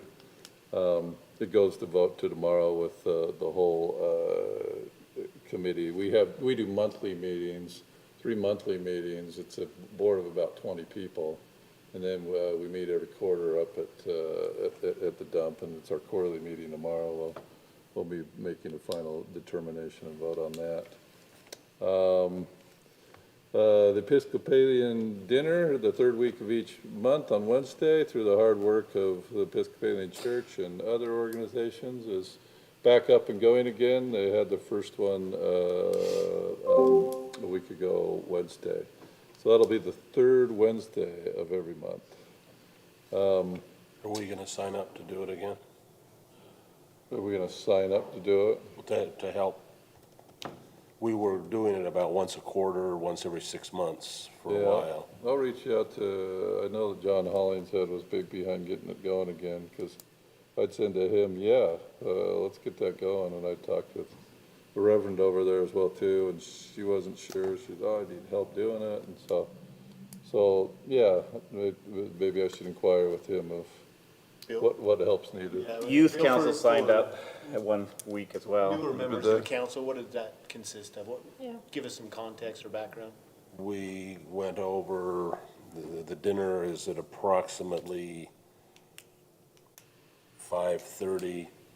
We were asked to arrive 4:30, help them cook, help them prepare, help them serve, and then spend some time with people to try and make it a little bit sociable, and then help them clean up.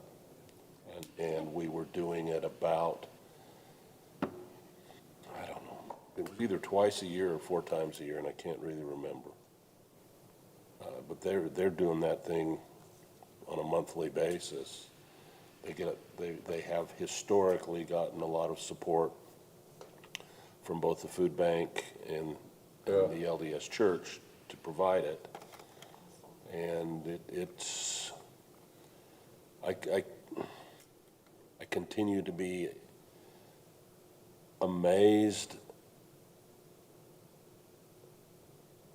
and skeptical about the number of people who have serious food insecurity in our community, and I just have a hard time understanding it and appreciating it. But apparently it's there. Yeah. Well, I was supposed to get over to it, but it was Wednesday night, the 19th, and I was quite sick between the 13th and the 19th. I think the season just wore me out, and I told John I'd get to the next one,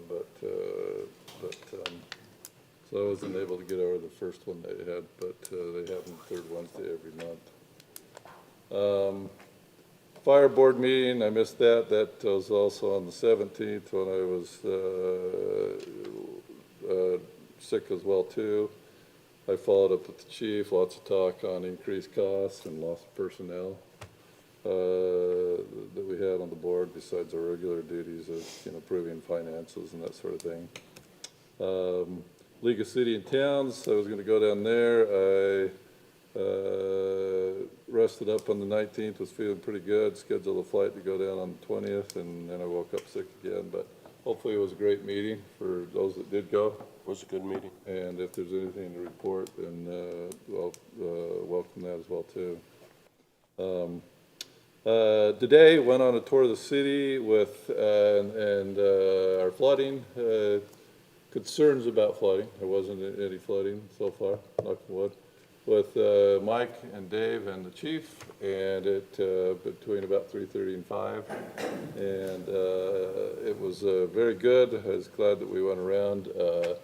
It's amazing to see so far that how the systems that were put in are holding up. We've had a couple minor instances, but Councilman Ince, I know, got a group together to clear out some woods as well too, and trees. So, but these gentlemen are out every day checking our systems. And Mike even said to me, "You can go back out with me tonight on my way home if you want, Mayor." So it was really amazing to see. So far, so good.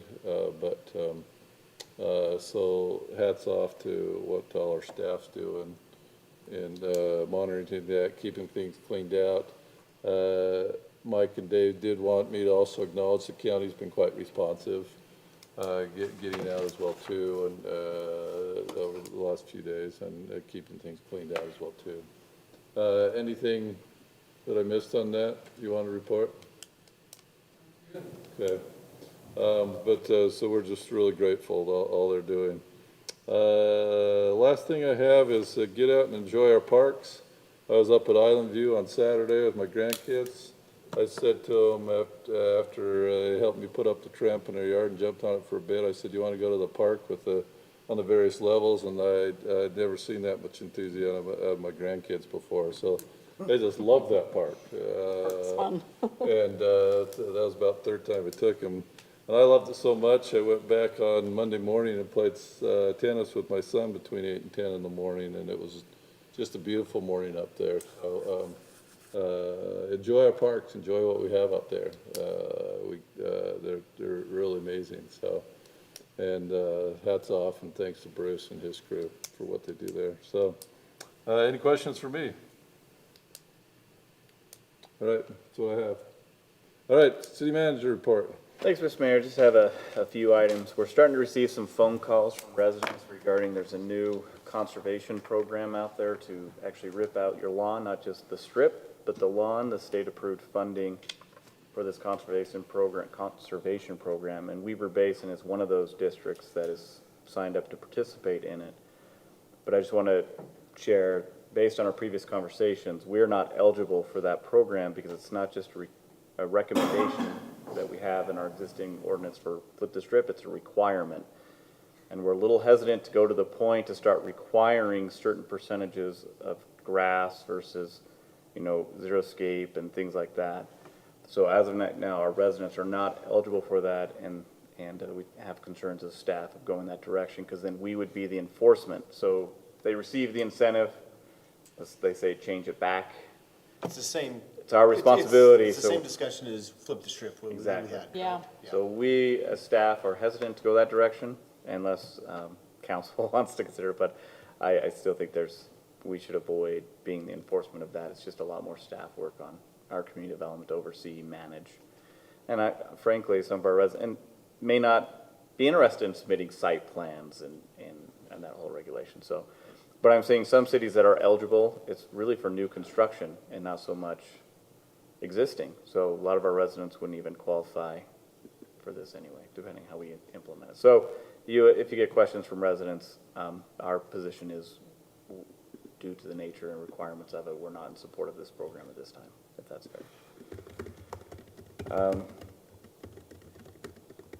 I want to let you know we had 15 employees graduate from a leadership academy we had them go through. So at an upcoming meeting, we're actually going to have Mayor and myself will present their plaques for graduating, and I will ask, Blondham's here, that I'm going to ask to present his little, Dave, that's you, to just give a kind of a spiel about how it's impacted him. So I'll have three of them get up and just share what the program has done for them, and then others can participate as well and share their thoughts. I think it was hugely successful with our employees to go through this program and look at it from a different lens. But so 15 of them, it's pretty neat to see in the conversations we've had.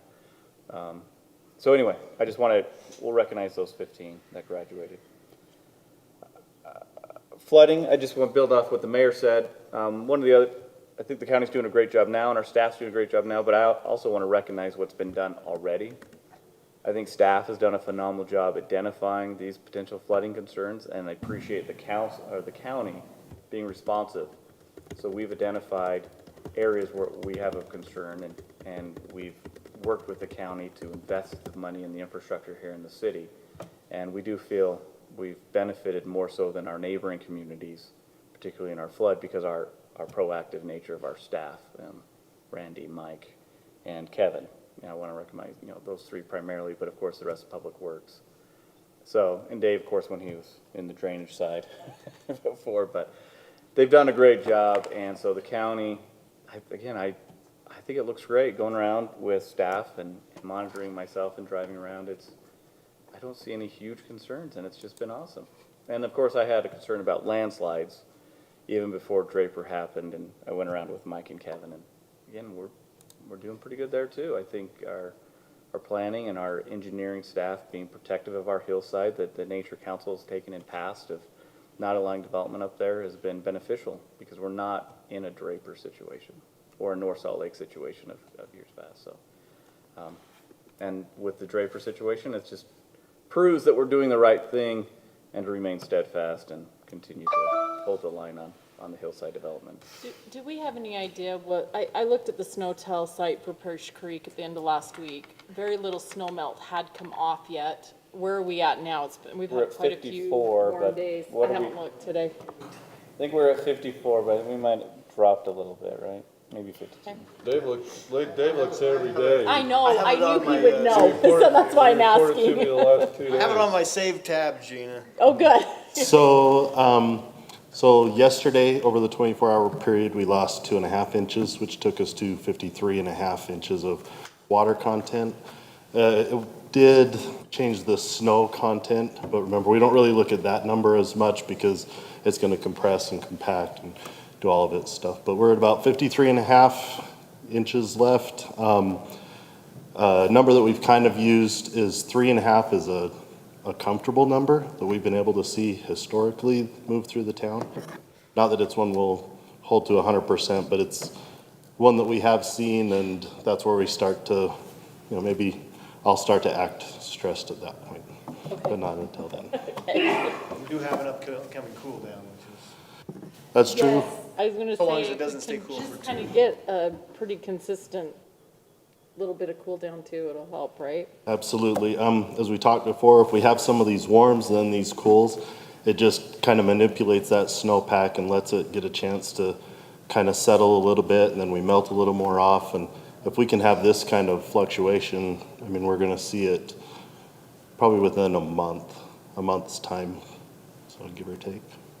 What we talked about, obviously, it's hard to plan for this, is a major rain incident that lasts for days. I mean, And that could be problematic, especially if the rain, so if it's warmer and we get rain up there, that could be more problematic. But if we have these 60s, 50s, and we get rain, that's going to be additional snow up top, which actually isn't as unsettling for us because it'll have its opportunity to take time to kind of become part of that snowpack and the runoff. So if we have warm with that kind of rain, then yeah, I'll sweat a little too, but not yet. Thank you. And lastly, I just want to recognize, thanks, Dave. This week's Jacob's last week, and so I want to just publicly thank Jacob in his 11 years here at the city. I'm really excited for him. Fruit Heights City Manager. He's been wanting the city manager job, and Fruit Heights will be a great community to start. And so thank Jacob for all he's done for the city. Wish him luck. His last day Friday? Last day is Friday. Is there anything to attend? Tomorrow at 11:30. Is that? The email. I'll send a text out. That might be Probably in the stupid newsletter. I was gonna say. You said it. Yes. For the record, someone put 12 city newsletters in my box. Oh, wow, they're Not having. me, for the record. For the record, it was not me. I just got mine in the mail. I think, what is all of this? I pull it out now. We got him a big sign that's coming tonight, that's gonna go in the front yard. The thing that we did for Jackie out front, with the letters. Got ya. So. I thought you were talking about one in Robin's yard. That too? Oh, that would be good. And Ms. Mayor, that's all I have unless there's questions for me. Any questions? Thank you, Brent. All right, we do have a brief closed session that we need to go into, so I would look for a motion to adjourn from city council, not to the closed session, not to return to city council. I'll make a motion to move to a closed session with the city attorney to discuss attorney-client matters that are privileged pursuant to Utah Code 78B-1-137 with no intent to return to city council. Second. Motion and second, all in favor, aye? Aye. All right. 2 minutes.